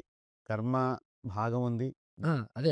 అక్కడే అన్నీ ఉన్నాయంటే, కర్మ, బ్రహ్మలకి సంబంధించిన విషయాలన్నీ ఆ! ఉన్నాయి. అదే. అందుకని ఇప్పుడు వేదంలో డైనోసార్ గురించి చెప్పలేదు గదా! అని చెప్పంటే అది కుదరదు. ఓకే. సనాతన ధర్మానికి మానవుడి యొక్క సంబంధించిన మానవుడి యొక్క క్షేమం కోసం ఏదైతే అపేక్షితమై ఉందో అదంతా ఉంది. అదంతా ఉంది. లౌకికమైన క్షేమం కోసం కర్మ, అవును. లేదా మన నీతులు. నీతి, పారమార్థికమైన క్షేమం కోసం ఉపనిషత్తులు. ఉపనిషత్తులు. కాబట్టి మానవుడి యొక్క క్షేమం కోసం ఏదైతే కావాలో, ఎందుకంటే అదొకటుంది ఈ కాలంలో. అవును. వేదంలో అంతా ఉంది, అంతా ఉందంటే అంతా ఉందంటే మన యొక్క క్షేమం కోసం ఏం కావాలో అదంతా అదంతా ఉంది. ఇటు కర్మ భాగం ఉంది. ఏం చేయాలో అని చెప్తుంది. జ్ఞాన భాగం ఉంది. మోక్షానికి మార్గం ఏమిటో అవును. చెప్తుంది. జ్ఞానాదైవత కైవల్యం అన్నట్టు జ్ఞానమే కైవల్యానికి సాధనం అని గూడా హ్మ్. చెప్తుంది. అలాగే ఈ కర్మలు ఏం చేయాలో చెప్తుంది. ఇవన్నీ చెప్తూ కూడా మనకి సనాతన ధర్మానికి మూలమైనటువంటి వేదం దీనివల్ల మానవాళికి ఏ రకంగా ఉపయోగపడుతుంది? మానవాళికి వా పూర్తి మానవాళి దాని వల్ల ఏ ఏ రకమైనటువంటి లక్ష్యాన్ని చేరుకోవడానికి ఏ రకంగా ఉపయోగపడుతుంది? అంటే దానికి ఏం సమాధానం చెప్తారు? అంటే ముందు మనం ఏం చూడాలంటే వేదం మానవ జాతికి ఏ లక్ష్యాన్ని పెట్టింది? ఆ! దాని తర్వాత దానికి సాధించడానికి ఏ మార్గాలున్నాయి? ఎందుకంటే సాధ్యాన్ని బట్టి సాధనాలుంటాయి. సాధనం. ఇప్పుడు మనం శృంగేరి నుంచి హైదరాబాద్ వెళ్ళాలంటే, శృంగేరి నుంచి దారేమిటండి అని చెప్పి ఎవరైనా అడిగితే, మీరెక్కడికెళ్ళాలండి అని చెప్పి అడుగుతారు. ఎక్కడికెళ్ళాలి? కాబట్టి ముందు లక్ష్యం ఏమిటో తెలుసుకుంటే, అక్కడి నుంచి సాధన మార్గాలేమిటో తెలుస్తుంది. మనం అనుకున్నట్లుగా వేదం మనకి ఈ కర్మకాండ, జ్ఞానకాండ ద్వారా 2 లక్ష్యాలను పెట్టింది. దాన్నే మనం 4 విధాలుగా విభజించుకొని మనం మాట్లాడుతూ ఉంటాము. అవే ధర్మ, అర్థ, కామ, మోక్షాలు. ఇవి ఏమిటి అని చెప్పంటే, దీనికి ఈ శృంగేరి పీఠం యొక్క 33 జగద్గురువులు, అభినవ శంకరులుగా కీర్తిగాంచిన మహనీయులు. ఆయన జగద్గురు శ్రీ సచ్చిదానంద శివాభినవ నరసింహ భారతి మహాస్వామి వారు ఈ విషయాల్ని వివరిస్తూ 'పురుషార్థ నిర్ణయః' అని చెప్పి ఒక చక్కని ఒక లేఖనం వ్రాసారు వారు. దాంట్లో ఎన్నో విషయాలు చెప్పారు. దాంట్లో అంటే దాని ఆధారంగా అలాగే మన మిగతా శాస్త్రీయ గ్రంథాలు వారు గూడా ఈ శాస్త్రీయ విషయాలే చెప్పారు దాంట్లో శాస్త్రాన్ని ఉదహరించే చెప్పారు వారు. ఈ 4 ఈ నాలుగింటి యొక్క స్వరూపం ఏమిటి? ధర్మం అంటే ఏమిటి? అర్థం అంటే ఏమిటి? కామం అంటే ఏమిటి? మోక్షం అంటే ఏమిటి? ఈ 4 మనం సాధించాలి. అసలు సాధించాలి అని కూడా గాదు. ఇవే మనం కోరుకుంటేవి. పురుషార్థం అంటే పురుషైరర్థ్యతే. పురుషులు దీన్నే అర్థిస్తారు. దీన్నే కాంక్షిస్తున్నారు. కాబట్టి దీన్ని పురుషార్థం అంటారు. మీరు ఎవ్వరి దగ్గరికెళ్ళైనా అడగండి. మీకు ఏం కావాలి అనే ప్రశ్నకి వాళ్ళు ఏ సమాధానాలైతే చెప్తారో అవన్నీ ఈ నాలుగింట్లో ఒక దగ్గర చేరుకుంటుంది. అవన్నీ గూడా దీంట్లో ఒక ఈ నాలుగింట్లోనే చేరుకుంటుంది తప్ప ఐదోది లేదు. మనకు భారతదేశంలోనే కాదు. మీరు అమెరికాకి వెళ్ళండి, ఇంగ్లాండ్‌కెళ్ళండి, ఆస్ట్రేలియాకెళ్ళండి, ఆఫ్రికాకెళ్ళండి. అక్కడ ఎటువంటి వాడిని వృద్ధుడినైనా, బాలుడినైనా, స్త్రీనైనా, పురుషుడినైనా, ధనవంతుడినైనా, దరిద్రుడినైనా, విద్వాంసుడినైనా, మీరెవ్వరినైనా అడగండి. మీకేం కావాలి అనే ప్రశ్నకి వాళ్ళు చెప్పే సమాధానాలు ఈ నాలుగింట్లోనే చేరుతాయి. అదే. కాబట్టి అక్కడ ఏమిటంటే ధర్మం అంటే మనము సుఖాన్నుద్దేశించి చేసే పనికి ధర్మం అని జెప్పి పేరు. అది ధర్మం అంటే. అంటే మనం ఇప్పుడు అనుకున్నట్లు ఈ నీతులన్నీ మనం ఎందుకు పాటిస్తాము? లేదా ఈ విశేషమైన కర్మల్ని మనం ఎందుకు చేస్తాము? దానివల్ల మనకొక ఫలితం వస్తుంది గాబట్టి. కాబట్టి దానికి ధర్మం అని జెప్పి పేరు. ధర్మాన్ని ఆచరించడానికి కావలసిన సరుకు అర్థం. ఇప్పుడు నేను అంటే మనం ఏదో యజ్ఞం చేయడానికి డబ్బు గావాలి. అది గూడా అర్థమే. కానీ మనం లౌకికంగా మాట్లాడుకోవాలంటే, ఇప్పుడు మా కుటుంబాన్ని చూసుకోవడం నా ధర్మం. దానికి కొంత ద్రవ్యం అవసరం. అది అర్థం. మనం లౌకికంగా చూసుకుంటే. ఓకే. అలాగే కామం అంటే ఏమిటి? కోరిక. అదేదో ఏవేవో కాదు. మామూలుగా ఏ కోరికైనా గూడా కో కామం. అంటే నేను నా కుటుంబాన్ని చూసుకోవాలి అన్నది అదో కూడా కోరిక ఉంటుంది గదా! అది కామం. ఈ కామాన్ని తీర్చుకోవడానికి కావాల్సిన ద్రవ్యం అర్థం. అర్థం ద్వారా సాధింపబడేది ధర్మం. ధర్మం. ఈ రకంగా ధర్మార్థ కామాలు లౌకికమైన జీవితంలో మనం సాధించవలసినవి. ధర్మంగా ఉండాలి. ఆ ధర్మంగా ఉండాలి అనే కోరిక కామము. దానికి తగ్గట్టుగా ఉండేది. దానికి తగ్గట్టుగా మనకు కావాల్సిన ద్రవ్యం అర్థం. ఇది ఒక రకంగా నిర్వచించేది. ఇంకొకటేమిటంటే ధర్మం అంటే న్యాయంగా, నీతిగా బతకడం. అలాగే కామం అంటే కోరిక. ఆ కోరికని తీర్చే సాధనం అర్థం. ఎందుకంటే అర్థం ఎప్పుడు డబ్బు అనే కాదు. ఏది ఇప్పుడు సాధనం. సాధనం. సాధనం. ఏదైనా ఆ సాధనం. ఆహ్, ఆహ్, ఆహ్, కామాన్ని తీర్చుకునే సాధనం. ఇక్కడ నేను ఆ జగద్గురువుల మాట ఎందుకెత్తానంటే, వారు ఆ పురుషార్థ నిర్ణయంలో చక్కని ఒక మాట రాశారక్కడ. కామం అంటే అన్ని కోరికలు కామాలైపోవు. అంటే పురుషార్థమైన కామం కాదు. అది కోరికైతే కావచ్చు. కానీ ధర్మానపేతమైన కామమే పురుషార్థమైన కామం అని చెప్పి ఒక మాట రాశారు. ఎందుకు?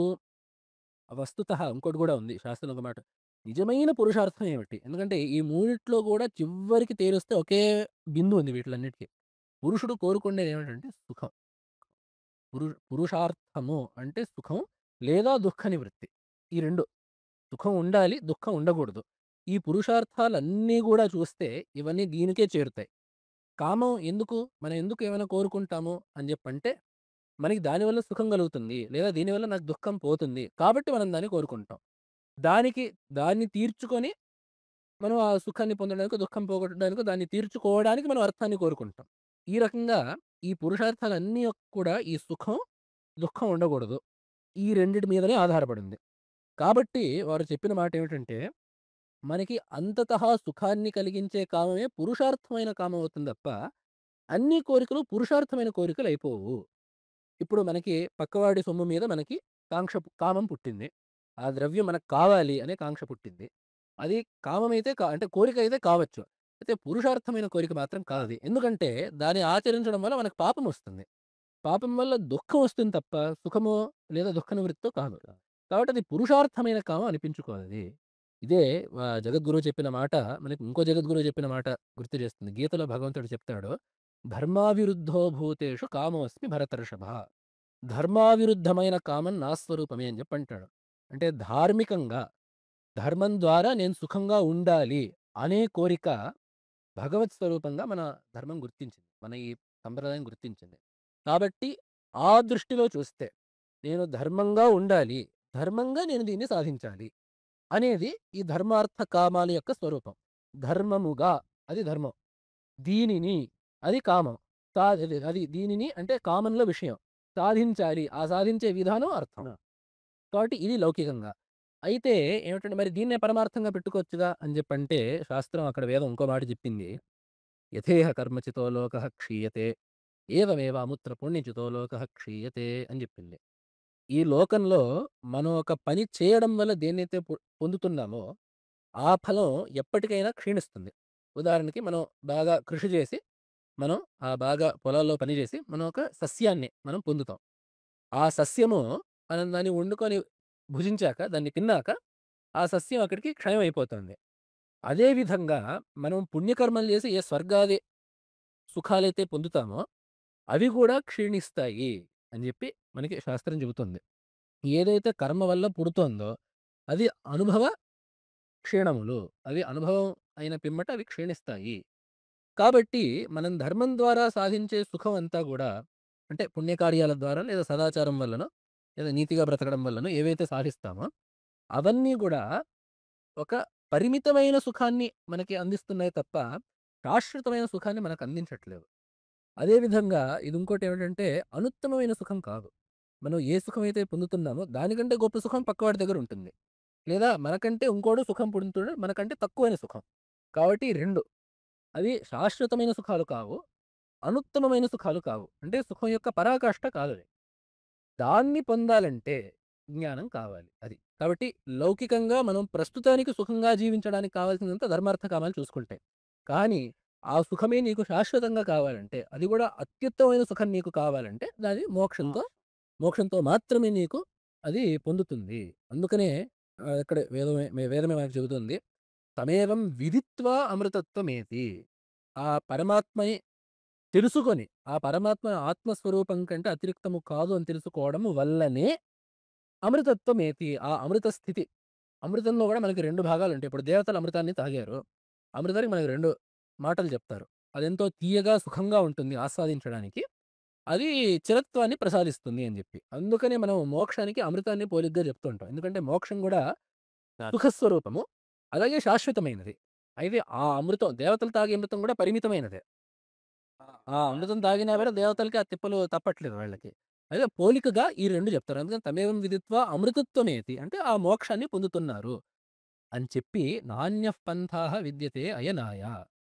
ఈ అయనాయ ఈ మార్గానికి ఆ మోక్షాన్ని పొందే మార్గానికి ఈ విదిత్వ ఈ వేదనము, ఈ జ్ఞానం తప్పిస్తే మరో మార్గం లేదు.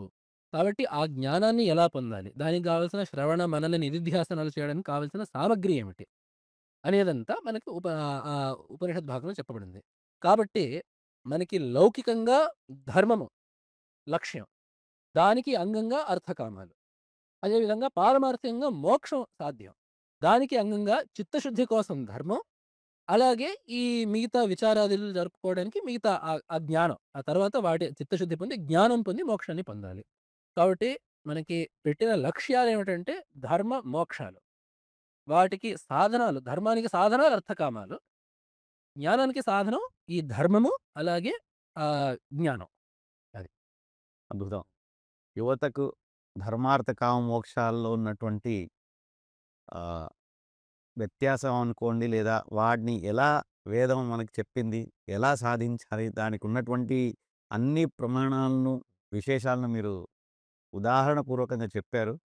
అయితే ఈ ఆచరణలో యువతకు వచ్చే మరొక సందేహం ఏమిటంటే, ఈ ఆచరణలు, ఈ కట్టుబాట్లలో ఒక అతి చిన్న వ్యత్యాసం అనుకోండి, లేదా పోలిక అనుకోండి, మూఢనమ్మకాలు. ఈ ఆచారాలన్నటువంటివి, మూఢనమ్మకాలన్నటువంటికి చాలా సన్నని గీత మధ్యలో ఉంటుంది. వీటిని ఎలా వేరు చేయాలి? వాటి విషయంలో ఇప్పుడు నా ఆచారం మూఢనమ్మకం అవ్వకుండా ఉండాలి అంటే ఎలా జాగరూకతతో ఉండాలి నేను? లేకపోతే ప్రమాదం అయ్యే పరిస్థితి ఉంటుంది. అవును. నా నా ఆచారం కనుక నా మూఢనమ్మకం అయితే ప్రమాదం. అదే నా ఆచారం గనుక నేను పాటిస్తే ఇప్పుడు మీరన్నట్టు నేను ధర్మార్థ కామం వల్ల మోక్షానికి చేరుకునే అవకాశం ఉంది. ఈ రెండిటి మధ్యలో ఉన్నటువంటి ఆ చిన్న గీతని తెలుసుకోవడం ఎలా? వాటి మధ్యలో నేనెలా సమతౌల్యం పాటించాలన్నది కూడా చెప్పవలసిందిగా ప్రార్థన. ఇప్పుడు మనకి ఈ సమాజంలో నేడు ఇన్ని మూఢనమ్మకాలు రావడానికి కారణం ఏమిటి అని జెప్పంటే, మన మూలాలకి మనం దూరం అవ్వడం. ఇప్పుడు మన పూర్వీకులు ఎన్నో సంప్రదాయాలను అనుసరిస్తూ వచ్చారు. మనం ఆ సంప్రదాయాలకి దూరం అయిపోయేసరికి, ఆ సంప్రదాయంలో నిజంగా ఏముంది? ఎంతవరకు మనం కల్పించుకున్నాము? ఎంతవరకు శాస్త్రంలో ఉంది? ఎంతవరకు మనం పెట్టుకున్నాము? అనేది మనకు తెలియకుండా పోయింది. అలా తెలియకపోవడము వల్ల మనకి మూఢనమ్మకం ఏమిటో, శాస్త్రం ఏమిటో తెలియకుండా పోయింది. ఇంకోటి మనం ఇక్కడ అనుబంధంగా ఇంకో మాట చెప్పుకోవాలి. ఈ ధర్మాచరణ ఎందుకని చెప్పి మనం అనుకున్నప్పుడు, ఆ ధర్మాచరణకు ఇంకొక ప్రయోజనం కూడా ఉంది. ఇప్పుడు అనుకున్నట్టు ధర్మాచరణం వల్ల ఏదో చిత్తశుద్ధి కలుగుతుంది. దానివల్ల ఏదో మోక్షానికి ఉపయోగం అదంతా పక్కన పెడితే, ధర్మాచరణ యొక్క లౌకికమైన ప్రయోజనం ఏమిటనుకోవచ్చంటే, రాగద్వేషాలు తగ్గుతాయి మనిషికి. మనం ధర్మాన్నే ప్రధానంగా పెట్టుకొని జీవిస్తే, మనకి రాగద్వేషాలనేవి తగ్గుతాయి. ఎందుకు? మన సాధారణ ప్రాకృతమైన మనిషి. ప్రాకృతమైన మనిషి అంటే సంస్కారం లేనివాడు. సంస్కారం లేని వాడికి, సంస్కారం ఉన్నవాడికి తేడా ఏమిటి ప్రవర్తనలో? సంస్కారం ఆ ప్రాకృతమైన వాడు అతని యొక్క ప్రవర్తన పూర్తిగా వాడి రాగద్వేషాలకి లోబడి ఉంటుంది. వాడికి దేని మీదైతే రాగం ఉంటుందో, దాన్ని వాడు ఏదో ఒక విధంగా పొందుతాడు. దేని మీదైతే వాడికి ద్వేషం ఉందో, దాన్ని ఏదో విధంగా పోగొట్టుకుంటాడు. అంతేగాని వేరే దేన్ని చూడడు వాడు. ఈ రాగద్వేషాలకి లోబడడం వల్లనే మానవ చరిత్ర మొత్తంలో ఏ ఘోరాలైతే జరిగాయో, మానవ చరిత్ర మొత్తంలో ఏ అన్యాయాలు జరిగాయో, అక్రమాలు జరిగాయో, మానవుడు పుట్టినప్పటి నుంచి అంటే మానవ జాతి పుట్టినప్పటి నుంచి నేటి వరకు గూడా ఏ ఘోరాలు జరిగాయో, ప్రపంచ యుద్ధాలనుకోండి, బానిసత్వం అనుకోండి, ఏదైనా సరే మీరు ఆక్రమణలు. ఆక్రమణలు అనుకోండి, ఏ అన్యాయాలైతే జరిగాయో వీటిలన్నిటికి కారణం రెండే. రాగద్వేషాలకి మానవుడు లోబడడం. దానికి అడ్డుగా మన శాస్త్రం ఏం చేసిందంటే ఈ ధర్మం అనేది నిలబెట్టింది. కాబట్టి మనం కార్యమిత్యేవ యత్కర్మ నియతం క్రియతే అనేది భగవంతుడు గీతలో చెప్పాడు. మన కర్తవ్యం కాబట్టి మనం కర్తవ్యాన్ని చేయాలి తప్ప, ఫలాపేక్షతో కర్తవ్యాన్ని చేయకూడదు. ఫలాపేక్షతో మనం కర్తవ్యాన్ని చేశామంటే, మనం రాగద్వేషాల్ని ఇండల్జ్ చేసిన వాళ్ళం. రాగద్వేషాలకి చోటిచ్చిన వాళ్ళం అవుతాం. ఆ ఫలం మీద రాగంతో మనం ఒక పని చేస్తాము. అట్లా కాకుండా, నా కర్తవ్యం గాబట్టే నేనిది చేయాలి. కాబట్టి నేను దీన్ని చేస్తున్నాను. ఫలితం ఈశ్వరేచ్ఛ. ఈశ్వరేచ్ఛ అంటే ఏమిటి? యత్నానుగుణంగా ఫలితం ఉంటుంది. ఎందుకంటే ఈశ్వరుడు గూడా ఏదో మనం 100 మార్కుల కోసం రాస్తే 50 మార్కులకి ఇస్తాడని చెప్పి కాదు. మన ప్రయత్నానురూపంగా ఈశ్వరుడు ఫలితాన్నిస్తాడు. కాబట్టి నేను చేయాలి కాబట్టి చేస్తున్నాను. అంతకు తప్పిస్తే నాకు దీని మీద వేరే రాగద్వేషాలు నేను పెట్టుకోను అనే దృక్పథం మనకు అలవాటవుతుంది. ఒక విద్యార్థి ఉన్నాడు. అతని ధర్మం చదువుకోవడం. "నువ్వు ఎందుకు చదువుకుంటున్నావు?" అని చెప్పంటే వాడేమంటాడు? "నాకు బాగా డబ్బు సంపాదించాలి కాబట్టి నేను చదువుకుంటున్నా" అని చెప్పి వాడన్నాడనుకోండి. వాడి లక్ష్యం డబ్బుని సంపాదించడం. పక్క రోజు ఎవరో వచ్చి, "నేను నీకు రూ. 1,00,000 ఇస్తాను. నువ్వు చదువుకోవడం మానేసేయి" అని చెప్పంటే అప్పుడు మరి వాడేం చేయాలి? చదువుకోవడం మానేసి రూ. 1,00,000 తీసుకోవాలి. అట్లా కాకుండా వాడు చదువుకోవాలి అని చెప్పంటే వాడేమనాలి? "అది కాదండి. నేను చదువు కోసం చదువుకుంటున్నాను. దీని ద్వారా నేనేదో సంపాదిస్తానో అదేదో రావాల్సిందేదో వస్తుంది. కానీ చదువు కోసం చదువుతున్నాను" అంటే ఏమిటి? అప్పుడింక అక్రమాలు జరగవు. లేకపోతే కాపీలు కొట్టడం ఎందుకు? ఒక విద్యార్థి కాపీ కొడుతున్నాడంటే ఏమిటర్థం దానికి? లేదా ఒక విద్యార్థి ఇంకో విద్యార్థి మీద అసూయపడి వేరే వాళ్ళ పట్ల ర్యాగింగ్ చేస్తున్నాడంటే దానికి కారణం ఏమిటి? వీటిలన్నిటికి కారణం ఒకటే. ఈ రాగద్వేషాలు. ద్వేషం. అది కాకుండా వాడికి నువ్వు బ్రహ్మచారివి. అంటే ఈ ప్రస్తుతం చెప్పాలంటే నువ్వు విద్యార్థివి. స్టూడెంట్‌వి నువ్వు. కాబట్టి నీ ధర్మం చదువుకోవడం. నువ్వు ఎందుకు చదువుకుంటున్నావు? చదువు కోసం నువ్వు చదువుకుంటున్నావు.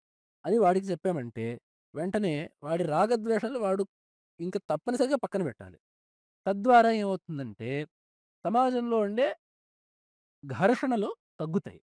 కాబట్టి ఇది గూడా ఒక ప్రయోజనం ఉంది ఈ ధర్మానికి. ఇప్పుడు అక్కడి నుంచి మనం ఇక్కడికొస్తే, ఇది మీరు మొదట్లో అడిగిన ప్రశ్న ఈ మూఢాచారాల దగ్గరికొస్తే, మన మూఢాచారాలు వచ్చింది కూడా రాగద్వేషాల వల్లనే. ఏవేవైతే మూఢాచారాలున్నాయో అవి రాగద్వేషాల వల్లనొచ్చాయి. రాగద్వేషాలు ఎందుకొచ్చాయని చెప్పంటే మన ధర్మానికి పూర్తిగా కట్టుబడి ఉండకపోవడం వల్లొచ్చాయి. అదే నేను మొదట్లో చెప్పింది మన మూలాలు మరిచిపోవడం వల్ల, మన గ్రంథాల్లో ఏముందో తెలుసుకోకపోవడం వల్ల, మన పెద్దరి దగ్గర మన వృద్ధ శుశ్రూష చేయకపోవడం వల్ల, మన ధర్మం ఏమిటో తెలియక మనకు తోచిన ఆచారాలేవో మధ్యలో వచ్చేసి, ఈ ఆచారానికి, మూఢాచారానికి సాంకర్యం వచ్చేసింది. అందుకని మనకి అట్లాంటి మూఢాచారాలు ఎన్నో కనపడతాయి. ఉదాహరణకి కట్నం తీసుకోవడం.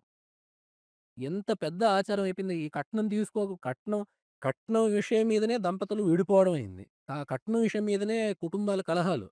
ఈ కట్నం విషయం మీద ఎంత ఆందోళన సమాజంలో గత దశాబ్దాలుగా, దశాబ్దాలుగా. శతాబ్దాలుగా జరుగుతుందో లోకం మొత్తానికి తెలిసిన విషయమే. అయితే ఈ కట్నం ఎక్కడ శాస్త్రంలో లేదు. ఎందుకంటే శాస్త్రంలో స్పష్టంగా ఉంది. కన్యాదానం అనేది అత్యంత శ్రేష్టమైన దానం. గోదానం, భూదానం కంటే కూడా శ్రేష్టమైన దానం కన్యాదానం. ఆ వివాహ సంకల్పంలో చూస్తే గూడా ఆ కన్యాదానం యొక్క మాహాత్మ్యము దాంట్లో స్పష్టంగా ఉంది. ఆ దశపూర్వేషాం దశాపరేషాం 10 తరాల ముందు, 10 తరాల తర్వాత వాళ్ళందరికీ ఇది ఎంతో శ్రేయస్సుని చేకూరుస్తుంది అని కన్యాదానానికుంది. పైగా శాస్త్రం ఈ కన్యాదానికి ఎంత గొప్ప స్థాయినిచ్చిందంటే మన ఇంట్లో ఎవరైనా గతిస్తే ఏడాది పాటు శుభకార్యాలు చేయము. అయినప్పటికీ కూడా ఈ మామూలుగా భూదానాలు, గోదానాలు ఇట్లాంటివి చేయకూడదు. కానీ కన్యాదానం చేయొచ్చు అనుంది. చేయొచ్చు.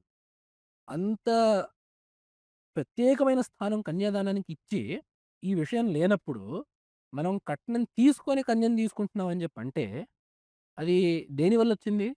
లోభం వల్లొచ్చింది. డబ్బు మీద ఆశ వల్లొచ్చింది.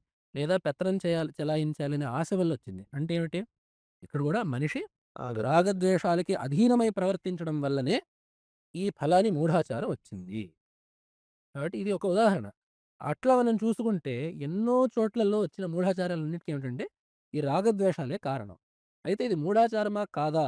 అనే దానికి కాబట్టి మనం తేలిగ్గా చూసుకోవాలంటే మూఢాచారానికి ఏమిటంటే, దీనివల్ల ఇంకోడికి ఇబ్బంది కలుగుతుందా? మనం దీన్ని పాటించడం వల్ల మరొకడికి అపకారం కలుగుతోందా?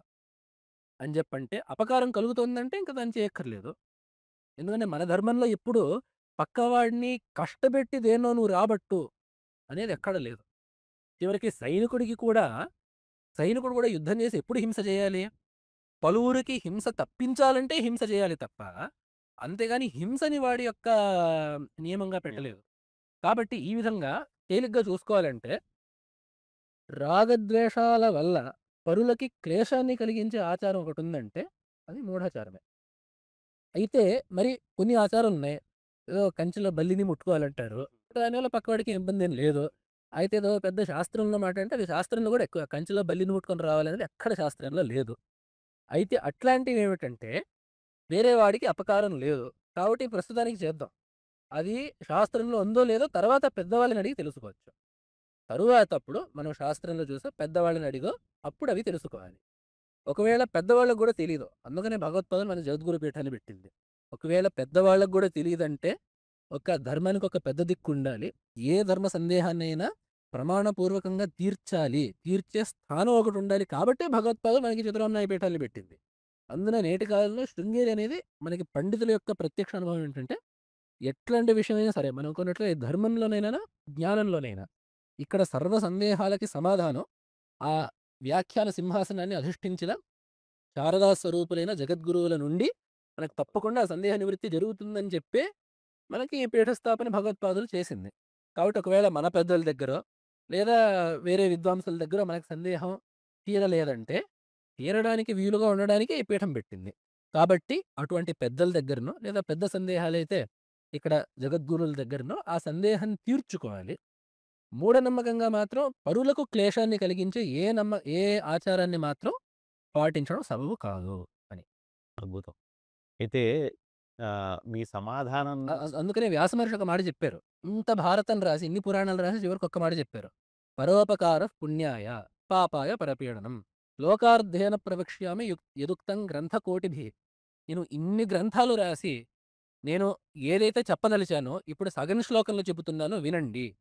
పరులకు ఉపకారం చేయడం పుణ్యం. పరులకు అపకారం చేయడం పాపము. ఇది కరాఖండిగా చెప్పిన మాట. అద్భుతం. అసలు మీ ద్వారా తెలుసుకుంటుంటే కొన్ని కొన్ని పొరలు తొలగిపోయి అసలు ఏంటి మూఢాచారం అంటే ఏమిటి? ఆచారం అంటే అన్నది తెలుస్తున్నాయి. కానీ మళ్ళీ అదే ఆ సమాధానం నుంచి ఇంకో కొత్త ప్రశ్నలు పుట్టుకొస్తున్నాయి. మీరు ఇప్పుడు చెప్పారు పరులకు మంచి చేయడం పుణ్యం. అపకారం చేయడం పాపం. అసలు ఈ పాప పుణ్యాలన్న మాట ఈ మధ్య బాగా వినబడుతుంది. ముందు కూడా ఉండేవి. తండ్రి, తాతల కాలంలో. కానీ ఈ మధ్య కాలంలో ఈ మూఢనమ్మకాలు, ఈ పాప పుణ్యాలు ఇవన్నీ కూడా కలిసిపోయి ఒక యువతని గాని, లేదా సమాజాన్ని గాని ఒక సంక్లిష్ట పరిస్థితిని ఏర్పరుస్తున్నాయి. స్వర్గం, నరకం అదొక మరొక మాట. ఏంటంటే ఇది చెయ్యు. అదొక వ్యాపారం అయిపోయింది ఈ మధ్య కాలం. ఇది చెయ్యు. చేస్తే నీకు పుణ్యం వస్తుంది. పుణ్యం వస్తే స్వర్గం వస్తుంది. ఇది చెయ్యకపోతే పాపం వస్తుంది. పాపం ద్వారా నరకానికి అసలు ఈ స్వర్గ నరకాలు ఉన్నాయంటారా? ఉంటే అసలు మన సనాతన ధర్మం ప్రకారం ఎందుకంటే మన సంచిక పేరే సనాతన ధర్మం పైన ప్రశ్నోత్తరాల మాలిక. కాబట్టి ఈ సనాతన ధర్మంలో స్వర్గం, నరకం యొక్క స్థానం ఏమిటి? మనిషి చనిపోయిన తర్వాత జరిగేది ఏమిటి? వాటికి ఉన్న సంబంధాలను కొంచెం విశదీకరించి. ఈ ప్రశ్న చాలా మందికున్నదే మీరన్నట్టు. అసలు ఈ స్వర్గలోకం, నరకలోకం ఏమిటి అని చెప్పి. ఇవి ఒక రకంగా చూస్తే భూలోకానికి వేరే భూమికలో ఉండే లోకాలు అనేది మనం సామాన్యంగా అర్థం చేసుకోవడం.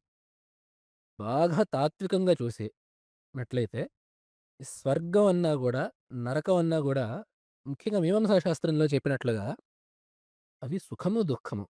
సుఖాన్నే స్వర్గం అని జెప్పి అంటారు. హ్మ్. దుఃఖాన్నే నరకం అని జెప్పి అంటారు. మనకి పాత సుమతి శతకంలో తన సంతోషమే స్వర్గము, తన తన దుఃఖమే దుఃఖమే నరకమంటారు నరకమంటారు లక్ష్యం సుమతి అని ఉంది. మామూలుగా అక్కడేం చెప్పింది సంతోషంగా ఉండడమే స్వర్గం లాంటిది. దుఃఖపడడమే నరకం లాంటిది అన్నారు. అని చెప్పన్నారు. కానీ వస్తువు అది శాస్త్రీయ సిద్ధాంతం అది. ఎందుకంటే స్వర్గం అనే మాటకి స్వర్ అనే అవ్యయం అది. దాని అర్థం ఏంటంటే ఎన్న దుఃఖేన సంభిన్నం నచ స్పృష్టం అనంతరం తత్పదం స్వపదాస్పదం అని చెప్పన్నారు. ఎక్కడైతే దుఃఖం ఉండదో అలాగే సుఖం ఉంటుందో ఆ సుఖం పేరు స్వర్గం. అంటే స్వర్గం అంటే సుఖానుభవము. నరకం అంటే దుఃఖానుభవము. పుణ్యకార్యం చేయడం వల్ల సత్కర్మ వల్ల స్వర్గం వస్తుంది అని చెప్పంటే సత్కర్మ వల్ల సుఖం కలుగుతుంది. దుష్కర్మ చేయడం వల్ల నరకం వస్తుంది అని చెప్పంటే దుష్కర్మ వల్ల దుఃఖం వస్తుంది అని చెప్పి తాత్వికంగా దాని యొక్క పారమార్థికంగా దాని యొక్క అర్థం. ఎందుకంటే చాలా మందికి ఒక సందేహం ఉంటుంది. ఇప్పుడు మనకి మనం కర్మ చేసి కర్మ వల్ల కర్మఫలాన్ని పొందుతాము. ఇప్పుడు మనం చెడు కర్మ చేశాము. చెడు కర్మకి నరకంలో మనకేదో శిక్ష పడింది. ఆ కర్మఫలం అయిపోయిందిగా. మళ్ళీ పుట్టాకెందుకు అనుభవిస్తున్నాం దాన్ని? ఇప్పుడు ఓకే. మనం జీవితంలో మనం కర్మలేవో అనుభవిస్తున్నాము. ఈ కర్మ చేసిన దానికి జీవితంలోనే అనుభవించి, మళ్ళీ అయిపోయాక స్వర్గ నరకాల్లోనూ ఎన్ని సార్లు ఒక్కొక్క దాన్ని అనుభవించాలి అనే ప్రశ్న చాలా మందికుంటుంది. అందుకని శాస్త్రీయమైన సిద్ధాంతం, మీమాంసా శాస్త్రం ప్రకారం సిద్ధాంతం ఏమిటంటే, ఈ స్వర్గ నరకాలనేవి సుఖ దుఃఖాలే. సుఖానుభవమే స్వర్గం. దుఃఖానుభవమే నరకం. అదే ఎక్కడో పోతాము. అక్కడ అప్సరసలందరూ నాట్యం ఆడుతూ ఉంటారు. ఆ! ఆడ మనకి కామధేను మనకి గ్లాస్‌లో పట్టుకొస్తారు. అదంతా వేరే విషయం. అదంతా ఉందో లేదో అది మనకి ప్రస్తుతానికి అనవసరం. కానీ శాస్త్రీయ సిద్ధాంతం ఇది. మరి అంత విస్తారంగా పురాణాల్లో అదంతా ఎందుకు చెప్పారు? అక్కడ ఇన్ని రకాల నరకాలు, కుంభీపాకాలు, రౌరవాలు ఇవన్నీ ఎందుకు చెప్పారు అని చెప్పంటే, అంత విస్తారంగా ఆ దుఃఖాన్ని వర్ణిస్తే, మనం దానికి పరాంగుఖంగా ఉంటాము. ఆ సుఖాన్ని అంత ఉత్కర్షంగా వర్ణిస్తే, అంత ఉన్ముఖతగా ఉంటాం ఆ సత్కర్మ చేయడానికి. మరి ఈ స్వర్గంలో ఇంద్రుడు వాళ్ళందరూ ఆ స్వర్గం వేరు. అది స్వర్గలోకం. అది హుహు. దేవతల యొక్క భూమిక అయిన స్వర్గం అది. అది వేరు. ఈ పుణ్యాత్ములు ఉండే స్వర్గము అది వేరు. అది. ఓహో! కాబట్టి ఈ స్వర్గ నరకాలనేవి శాస్త్రీయంగా ఇది. ఇంకొకటి మీరు ఇంకో మాట అడిగారు. ఈ మరణానంతరం జీవుడికి ఏమవుతుంది అని జెప్పి. ఇదే మనకి నచికేతుడు అడిగాడు. ఆ కఠోపనిషత్తులో. "ఏయం ప్రేతే విజిగిత్సా మనుష్యే అస్తి ఇత్యేకే నాయమస్తి ఇతి చేకే" అని జెప్పి. ఈ ఏయం ప్రేతే మనిషి గతించాక తర్వాత ఏమవుతుంది అనేది. ఏమవుతుంది అనేదానికి మన ధర్మం ఏం జెప్పిందంటే, జీవుడు ఒక శరీరాన్ని వదిలిపెట్టి మరొక శరీరానికి వెళ్తాడు. ఇది మనకు తెలిసిన మాటే. గీతలో "అవాసాంసి జీర్ణాని యథా విహాయ నవాని గృహ్ణాతి నరోపరాణి తథా శరీరాన్ని విహాయ జీర్ణాని అన్యాని సంయాతి నవాని దేహి" అని. ఎలాగైతే మనం పాత బట్టని తీసి పక్కన పెట్టి మళ్ళీ కొత్త వస్త్రాన్ని ధరిస్తామో, అలాగే ఈ జీవుడు గూడా దేహి అంటే జీవుడు, దేహంలో ఉండేవాడు జీవుడు గూడా ఆయా జీర్ణమైపోయిన శరీరాల్ని పక్కన పెట్టేసి నూతనమైన శరీరాన్ని ధరిస్తాడు అని. అయితే మనకిక్కడ సందేహం వస్తుంది. మనం ఏమంటాము? ఆత్మ ఒకటే. అదే అడుగుదాం ఒకటే అనుకున్నాను. ఆత్మ. అవును. కాబట్టి ఈ ఆత్మ ఇక్కడి నుంచి అక్కడికి పోతోంది. ఇక్కడి నుంచి అక్కడికి వస్తుంది అంటే ఏమిటి? అలాగే మనం ఏమంటాము? సర్వగతశ్చ నిత్యః ఆకాశవత్ సర్వగతశ్చ నిత్యః అని చెప్పి అంటోంది మనకి శాస్త్రం గూడా. ఉపనిషత్తు. అంటే జీవుడనేవాడు చైతన్యం. ఆత్మ అంటే చైతన్యం. అది సర్వవ్యాపకమైనది. అది ఒక శరీరం నుంచి ఇంకో శరీరానికి వెళ్ళడం ఏమిటి? అనేది. కాబట్టి నిజానికి మనం ఇక్కడ తెలుసుకోవాల్సింది ఏంటంటే, ఇక్కడ చూడాల్సిందేమిటంటే, ఆత్మ అనేది వెళ్ళదు. వెళ్ళేది ఆత్మ కాదు. అంతఃకరణం వెళ్తుంది. ఒక శరీరాన్ని వదిలిపెట్టి ఇంకో శరీరానికి అంతఃకరణం వెళ్తుంది. అందుకనే మనకి జన్మాంతర సంస్కారాలు ఉండడానికి వీలుండేది దాని వల్లనే. ఎందుకంటే మనకి సంస్కారాలు ఎక్కడ నిక్షేపమై ఉంటాయి? మనస్సులో ఉంటాయి. మన యొక్క అనుభవాలు అనుభవానంతరం సంస్కారంగా మారి ఎందుకంటే సంస్కారం అనుభవజన్యం. అనుభవం లేనిదే సంస్కారం ఉండదు. కాబట్టి ఆ అనుభవాలు సంస్కారాలుగా మారి మనస్సులో పట్టుకుంటాయి. అవే మనం వాసనలని చెప్పి కూడా అంటాం. కాబట్టి ఆ అంతఃకరణంలో ఉండడం వల్ల, ఆ అంతఃకరణం శరీరం నుంచి శరీరానికి వెళ్తుంది. అది. కాబట్టి ఆత్మ ఒకటే. అయితే ఏమిటంటే ఈ ఈ అంతఃకరణం అనేది ఆత్మకి ఉపాధి. సర్వవ్యాపకమైన ఆత్మకి ఈ అంతఃకరణ అనేది ఉపాధి. అందుకని ఏమంటామంటే అంతఃకరణావచ్ఛిన్నమైన చైతన్యుడు జీవుడు అని చెప్పి. ఇప్పుడు సర్వవ్యాపకమైన చైతన్యం. ఒక అంతఃకరణం ఇంత దేశంలో ఉంది. ఈ దేశంలో ఉన్న చైతన్యము ఒక జీవుడు. మీరిక్కడున్నారు. మీ అంతఃకరణం ఇక్కడుంది. ఈ అంతఃకరణంలో ఉన్న చైతన్యము మీ జీవుడు. చైతన్యం ఒకటే. ఎలాగైతే ఒక కుండ ఉంది. ఆకాశం ఉంది. ఆకాశం ఒకటే. అయితే కుండలో ఉండే ఆకాశము, ఈ కుండలో ఉండే చోటు దాన్నే ఘటాకాశం అంటాం. కొంచెం పెద్ద ఓ మఠం ఉంటుంది. దాన్ని మఠాకాశం అంటాం మనం. కాబట్టి అలాగా ఈ అంతఃకరణావచ్ఛిన్నమైన చైతన్యం జీవుడు. కాబట్టి ఆ అంతఃకరణం యొక్క పరిధిలో ఉన్న చైతన్యము లేదా ఒకవేళ ఇది అవచ్ఛేదవాదంలో, ప్రతిబింబవాదంలో ఆ అంతఃకరణలో ప్రతిబింబించిన చైతన్యం జీవుడు. కాబట్టి ఆ అంతఃకరణం శరీరం నుంచి శరీరానికెళ్తుంది. అందుకనే మనకిది బ్రహ్మసూత్రాల్లో గూడా వస్తుంది. దీని గురించే మాధవి శంకర దిగ్విజయంలో ఆ భగవత్పాదులు వ్యాస మహర్షి సంవాదం జరుపుకున్నది. అది తదంత్ర ప్రతిపత్తౌ రంహతి సంపరిష్వక్తః ప్రశ్న నిరూపణాభ్యాం అని జెప్పి ఉంటుంది దాంట్లో. తదంత్ర ప్రతిపత్తౌ అంటే ఆ దేహాంతరాన్ని జీవుడు పొందేటప్పుడు సంపరిష్వక్తః సూక్ష్మభూతాలతో సహితుడై అంటే సూక్ష్మమైన ఇంద్రియాదులచే ఇంద్రియ అంతఃకరణాలతో సహితుడై జీవుడు రమ్మతి, గచ్చతి. ప్రశ్న నిరూపణ అభ్యాం. జయవాలుడు వాళ్ళందరూ అడిగిన ఆ ప్రశ్న నిరూపణను ఉపనిషత్తులో ఉండే ఆ కథని ఆధారంగా చేసుకుంటే ఈ విషయం మనకు తెలుస్తుంది అని చెప్పి ఆ సూత్రం కూడా మనకు చెబుతోంది. కాబట్టి ఆ శరీరాన్ని నుంచి శరీరానికి వెళ్ళేది ఏమిటంటే మనస్సు, ఇంద్రియాలు. అవి శరీరం నుంచి శరీరానికి వెళ్తాయి. అలాగే ప్రాణం గూడా. ఇవి. శరీరం నుంచి శరీరానికి వెళ్ళేవి ఇవి. అంతేగాని ఆత్మ అనేది వెళ్ళదు. అయితే జీవుడంటే ఏమిటి? మరి జీవుడు ఇక్కడి నుంచి అక్కడికెళ్ళాడు అని చెప్పి మనం ఎందుకు అంటున్నాము అని చెప్పంటే, ఆ అంతఃకరణం యొక్క పరిధిలో ఉన్న చైతన్యాన్నే మనం జీవుడంటున్నాము. కాబట్టి జీవుడు ఇక్కడి నుంచి అక్కడికి వెళ్ళాడని చెప్పి అంటున్నాం తప్ప, వస్తుతః శరీరాంతరాన్ని పొంది అక్కడికి చేరేది అంటే గమన క్రియ ఉండేది. ఆహ్, మనస్సు, ఇంద్రియాలు, ప్రాణాలు వాటికి గమనం ఉండేది. తర్వాత ఆ మనస్సు ద్వారా, ఆ ఉపాధి ద్వారా, ఆ శరీరము, మనస్సు ద్వారా వాడు పొందే సుఖానుభవమే స్వర్గము. దుఃఖానుభవమే నరకము. అది ఆ శరీర అంతరగమనం వల్ల మనకి జరిగేదిది. అద్భుతం. ఇక స్వర్గలోకం, నరకలోకం అన్నవి ఆహ్, దేవతా లోకములైతే స్వర్గ, నరకం అనేటువంటివి అనుభవయోగ్యములైన స్వర్గ అనుభవయోగ్యమైన నరకాలంటే ఇవి. ఇవి. అద్భుతం. సో, ఇప్పటి నుంచి మనం అందరం చేసే ప్రతి కర్మలో కూడా ఆలోచించుకొని ఈ విధమైనటువంటి తార్కిక చింతనతో ముందుకు వెళతారని నేను ఆశిస్తున్నాను. అంటే దేవతా లోకాలున్నాయి మళ్ళీ. ఆ! ఇంద్రలోకం అనేది ఒకటి, లేదా ఏదో విష్ణు లోకం ఒకటి, శివలోకం అవన్నీ ఉన్నాయి. కాబట్టి దేవతా నివాసాలైన లోకాలు ఉన్నాయి. అవి సూక్ష్మ భూమికలు. అంటే ఫిజికల్‌గా కానివి. ఈ సూక్ష్మ భూమికలో ఉంటాయవి. అందుకనే మీరు చూడండి మనకు అక్కడికి వెళ్ళడానికి ఈ శరీరం కుదరదు. కుదరదు. ఈ ఈ లోకానికి ఈ శరీరం. ఆ లోకానికి వేరే శరీరం పొందాలి. అందుకని నరకానికి కూడా ఎక్కడైతే నరకం జెప్తారో అక్కడ కూడా యాతనా శరీరం యాతనా అని జెప్పి శరీరం. అది ఈ శరీరం కాదు. అలాగనమాట. కాబట్టి ఆ దేవతా లోకాలున్నాయి. అయితే ఇది జేస్తే నీకు స్వర్గలోకం వస్తుంది. ఇది జేస్తే నువ్వు నరకానికి పోతావు అనేటప్పుడు ఉద్దేశ్యం శాస్త్రంలో ఏమిటంటే ఇది ఉద్దేశ్యం. అద్భుతం. అయితే ఇప్పుడు ఇంత మీరు చెప్పినటువంటి ఆత్మ, శరీరం వీటి సంబంధంలో ఉదయించిన ఇంకొక ప్రశ్న గురువుగారు. చేసే కర్మేమో శరీరం. క్షీణమయ్యేది, పడిపోయేది శరీరం. ఆత్మక చావు లేదు. ఆత్మ నిశ్చలమైంది. దానికి చావు లేదు. భగవాన్ చెప్పినట్టు. ఈ ఆత్మ కొన్ని ఉపాధుల ద్వారా ఈ శరీరంలోకి ప్రవేశిస్తుంది. మరైతే ఈ శరీరం చేసిన కర్మని ఇది ఎందుకు అనుభవించాలి?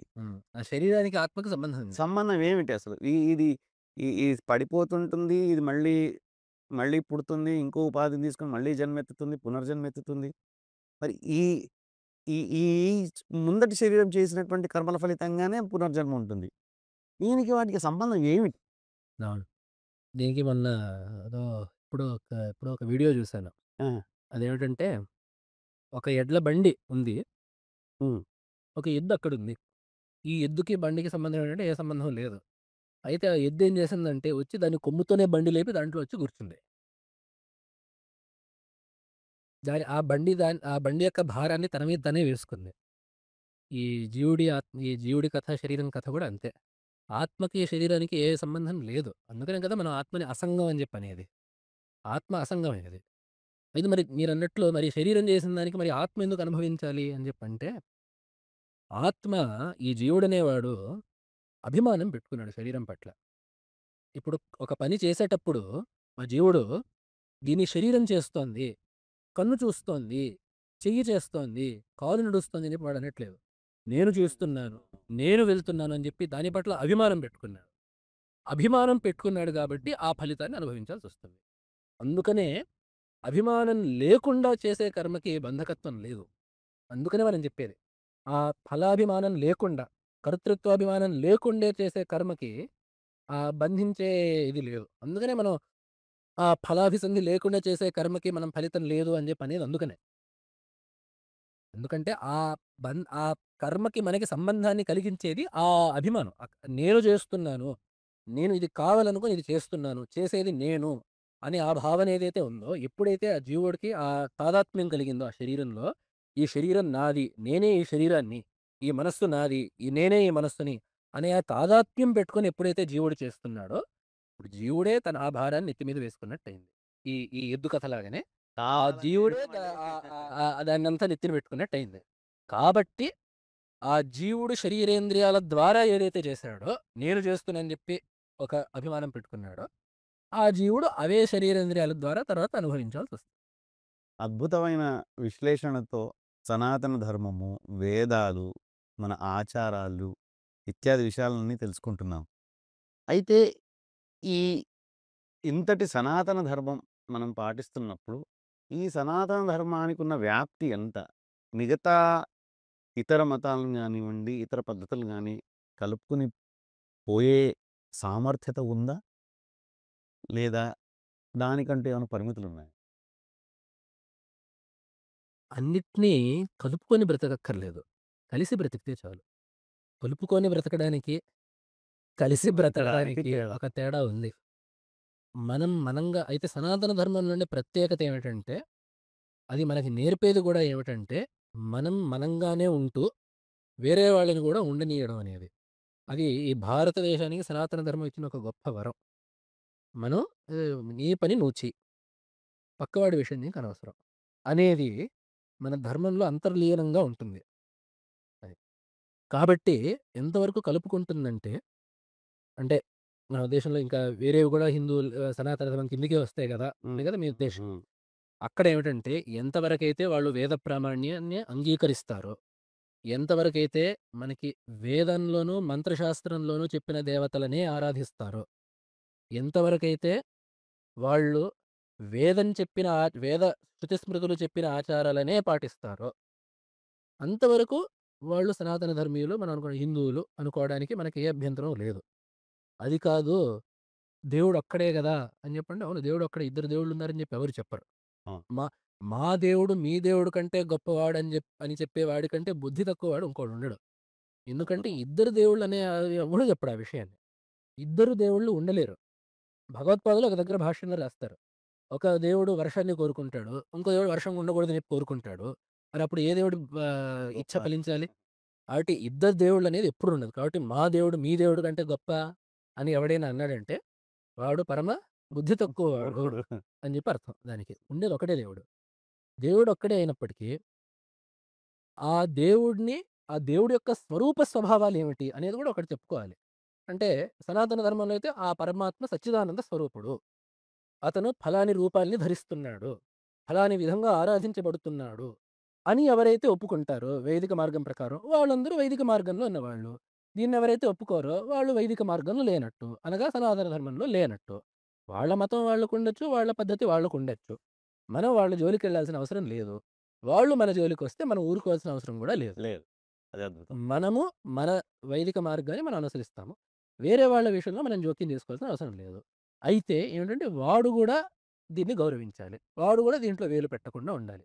కాబట్టి ఈ విధంగా మనకి సనాతన ధర్మంలో మనం అన్నిటిని కలుపుకోవాల్సిన అవసరం లేదు.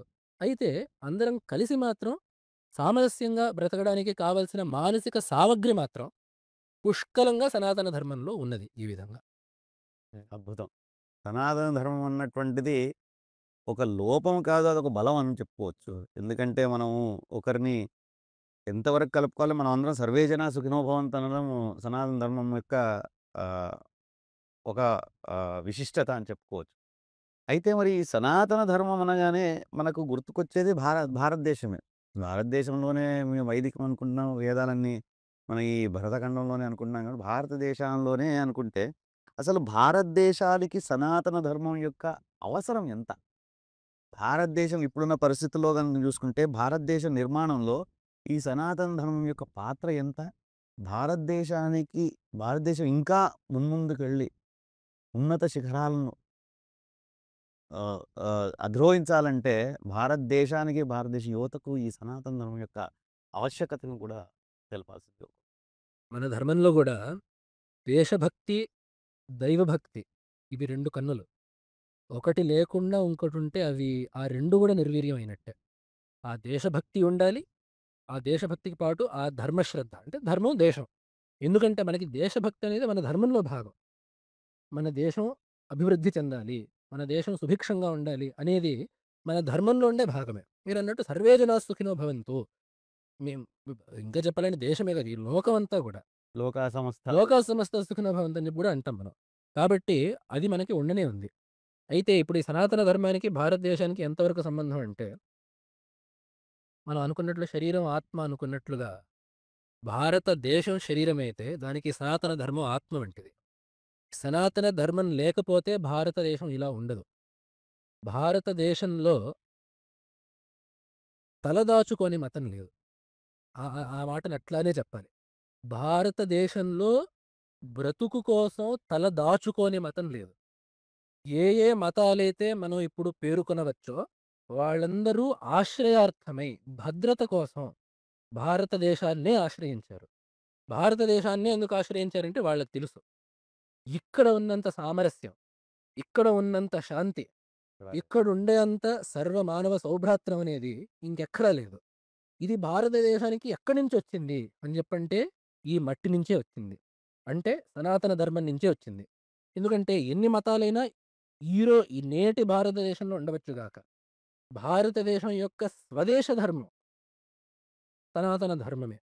ఎందుకంటే మిగతావన్నీ గూడా ఎంత కాదన్నా బయట నుంచొచ్చినవే. కాబట్టి ఆ మతాలతో పాటు ఆ విదేశీ మతాలతో విదేశీ సంస్కృతే వస్తుంది. అవి తప్పు గాదు. మనం ఆ మతాలు తప్పు అని జెప్పి గాని, ఆ సంస్కృతి తప్పని జెప్పి కానీ అనం. అయితే అవి మనవి అని జెప్పి మాత్రం అనేది లేదు. అవి ఇప్పుడు ఎలాగైతే ఇప్పుడు స్వదేశంలో నేసిన బట్ట, విదేశం నుంచి వచ్చిన బట్ట. విదేశం నుంచి వచ్చిన బట్ట ఇక్కడ ఉండొచ్చు. మనం ఏం కాదనము. అయితే ఇది గూడా మన యొక్క మన స్వదేశంలో నేసిన బట్టే అని జెప్పి మనం అనలేం. అలాగా మన యొక్క స్వదేశంలో పుట్టి, పెరిగి, వర్ధిల్లి ఈ దేశాన్ని నిలబెట్టిన ధర్మం ఏమిటి అని జెప్పంటే, నిస్సందేహంగా సనాతన ధర్మమే. అలాగే ఈ సనాతన ధర్మానికి ఈ లక్షణం ఏదైతే ఉందో, అందరిని కలుపుకుండే లక్షణం, అందరికీ ఒక ఆశ్రయాన్నిచ్చే లక్షణం, ఎవ్వరిని గూడా కించపరచకుండా వాళ్ళకొక స్థానాన్ని కల్పించి వాళ్ళని గౌరవించే లక్షణం ఏదైతే సనాతన ధర్మంలో ఉందో, ఈ మట్టిలో, ఈ భారతదేశంలో పుట్టిన ప్రతి ధర్మానికి గూడా అదే లక్షణం వచ్చింది. ఎందుకంటే ఈ మన సనాతన ధర్మంతో పాటుగా ఇక్కడ పుట్టిన బౌద్ధం గాని, ఇక్కడే పుట్టిన జైనం గాని, ఇక్కడే పుట్టిన ఈ సిక్కిజం గాని, ఇక్కడ పుట్టిన నాస్తికులు గాని, ఎందుకంటే ఇతర దేశం యొక్క నాస్తిక్యం వేరు, భారతదేశంలో అనాది కాలంగా నుంచి దర్శనంగా వస్తున్న నాస్తిక్యం వేరు. మనం వాళ్ళకొక దర్శనంగా ఒక స్థానం వేసాం. 6 నాస్తిక దర్శనాలు చెప్పి వాళ్ళకో కుర్చీ వేసాం మనం. మీరు కూడా తాత్విక చింతన చేస్తున్నారు మీరు. కాబట్టి మేము మీతో సంవాదిస్తాము అని వాళ్ళకొక స్థానం ఇచ్చాము. ఇక అందుకని వాళ్ళకొక ఆహ్, ఈ దేశంలో తాత్విక చింతన ఎంత జీర్ణించుకుపోయిందంటే, నాస్తికుడు కూడా తాత్విక చింతన చేస్తాడు. ఆ తాత్విక చింతన ఫిలాసఫీ అనేది కేవలం రిలిజియన్‌కి పరిమితం కాదు ఈ దేశంలో. కాబట్టి అటువంటి లక్షణం అందరిని గౌరవించి, అందరూ వాళ్ళ పాటికి వాళ్ళు చేసుకోవచ్చు అనేది ఆ పరస్పర శాంతి అనేది ఈ దేశంలో పుట్టిన ప్రతి మతం చూపించింది. అది మన వైదిక ధర్మం గావచ్చు, బౌద్ధం గావచ్చు, జైనం గావచ్చు, సిక్కిజం గావచ్చు. అనుకున్నట్లుగా భారతదేశంలో పుట్టిన నాస్తిక్యం కూడా కొంతవరకు కావచ్చు. కానీ ఆహ్, ఈ ప్రత్యేకమైన లక్షణం ఈ స్వదేశీ ధర్మాల్లోనే ఉంది. మన స్వదేశంలో పుట్టిన ధర్మాలకి ఈ లక్షణం ఉండడం వల్లనే ఇతర దేశాల యొక్క మతాలు, ఇతర ప్రాంతాల యొక్క మతాలు అన్నీ గూడా ఆశ్రయం కావాలన్నప్పుడు ఇక్కడికే ఇక్కడికి వచ్చాయి. వచ్చి. అది మనకి చరిత్ర చూపిస్తుంది. యూదులు, క్రైస్తవులు, ముస్లింలు, ఈ జోరోయాస్ట్రియన్స్ ఎవ్వరైనా సరే, చివరికి వేరే దేశాల్లో ఉండే బౌద్ధులు గూడా, వాళ్ళకి మేము సుఖంగా మా పాటికి మేము మా పని చేసుకోవాలి అనే ఒక చోటు మాకు కావాలి అన్నప్పుడు, ఆ! వాళ్ళందరూ తప్పక భారతదేశానికే వచ్చారు. భారతదేశానికి ఎందుకొచ్చారు అని జెప్పంటే, భారతదేశం యొక్క ప్రతి అణువులో గూడా ఋషుల తపస్సు జీర్ణించుకోవడం వల్ల, ఈ సనాతన ధర్మం ఇక్కడ సుప్రతిష్ఠితంగా ఉండడం వల్ల, అటువంటి ఒక ప్రశాంతమైన వాతావరణం, వైవిధ్యమైన వాతావరణం. ఇప్పుడు భారతదేశంలో ఇంతమంది ఉండడము భారతదేశానికి బలమే అది. వైవిధ్యం ఎప్పుడు బలమే. అయితే ఈ బలం యొక్క మూలము సనాతన ధర్మం అనేది మనం మర్చిపోకూడదు. ఇంత వైవిధ్యం సంక్రమించడానికి కారణం, సాధారణంగా సౌభ్రాత్రంతో, శాంతితో ఉండడానికి కారణం, ఈ దేశం యొక్క తత్వము సనాతన ధర్మం కావడం వల్ల. ఆ మా ఆ విషయం మాత్రం ఎవ్వరు మర్చిపోవడానికి వీల్లేదు. అందరూ ఇక్కడ ఉండవచ్చు. అందరూ సుఖంగా ఇక్కడ ఉండవచ్చు. దానికి కారణం మాత్రం సనాతన ధర్మం ఈ దేశానికి ఇచ్చిన ఒక విశాలమైన దృక్పథం. ఇంకా భారతం విశ్వగురువు అయితే, ఈ ప్రపంచానికి గూడా అదే అది. విశాల దృక్పథం అబ్బాలి అనేదే హిందువులుగా, సనాతన ధర్మ అనుయాయులుగా మనమందరం కోరుకుండేదదే. అద్భుతం. కళ్ళు తెరిపించేటువంటి ఒక విశ్లేషణ ఇచ్చారు. భారతదేశంగా ఉన్నందుకే ఇంతమంది వచ్చి ఇక్కడ సుఖంగా, సంతోషంగా బతుకుతున్నారంటే భారతదేశం విశ్వగురువు అయితే ప్రపంచం ఎంత బాగుంటుందన్నది ఊహించుకోవడానికి అద్భుతమైనది. ప్రశ్నోత్తర మాలిక, సనాతన ధర్మం అనేటువంటి ఇప్పుడు మీరన్నట్లుగా అందుకని మనం చూస్తే భారతదేశం ఈ నేషన్‌గా గూడా 1947 తర్వాత గూడా మనం ఒక్క దేశం మీద దండయాత్ర చేయలేదు. దానికి కారణం గూడా ఈ మూలాలనే చెప్పుకోవాలి. ఒకవేళ భారతదేశం లోపల కూడా అల్లర్లు ఒకవేళ జరిగితే, అవి ఈ దేశం యొక్క ధర్మం వల్ల లేపినవి కావు కావు. అనే మనం చెప్పుకోవాలి. అది మాత్రం నిజం. ధన్యవాదాలు గురుగారు. అదే భారతదేశం విశ్వగురువు అయితే ఊహించుకోవడానికి ఎంత అద్భుతమైన సౌందర్యం. ప్రపంచం మొత్తం వసుధైవ కుటుంబకం అన్న దానికి పూర్తి ఆహ్, పారమార్థం లభించినట్టు అవుతుంది అనడంలో ఏమాత్రం సందేహం లేదు. ప్రశ్నోత్తర మాలిక, సనాతన ధర్మం అనే ఈ సంచికకు మీరు వచ్చి మా ఈ ప్రశ్నలకు సమాధానం విశ్లేషణాత్మకపూర్వకంగా సమాధానాలు చెప్పి మా యువతకి ఒక దిశానిర్దేశం చేసినారు అనడంలో ఏమాత్రం సందేహం లేదు. ఈ ఇటువంటి సంచికలు అహం బ్రహ్మాస్మి దక్షిణాంనాయ శృంగేరి శారదాపీఠ అనుబంధ సంస్థ ద్వారా మళ్ళీ ఇలాంటి సంచికలు మీ ముందుకు వస్తూనే ఉంటాయి. మా అహం బ్రహ్మాస్మి సంస్థ తరపున చేయాల్సినటువంటి సనాతన ధర్మ ప్రచారము, శంకర తత్వ ప్రచారము, అద్వైత ప్రచారము, వేదాంత విజ్ఞాన ప్రచారానికి జగద్గురువుల ఆశీస్సులు ఎల్లప్పుడూ ఉండాలని ఆశిస్తూ మీకు కూడా శతధ సహస్రత నమస్సు.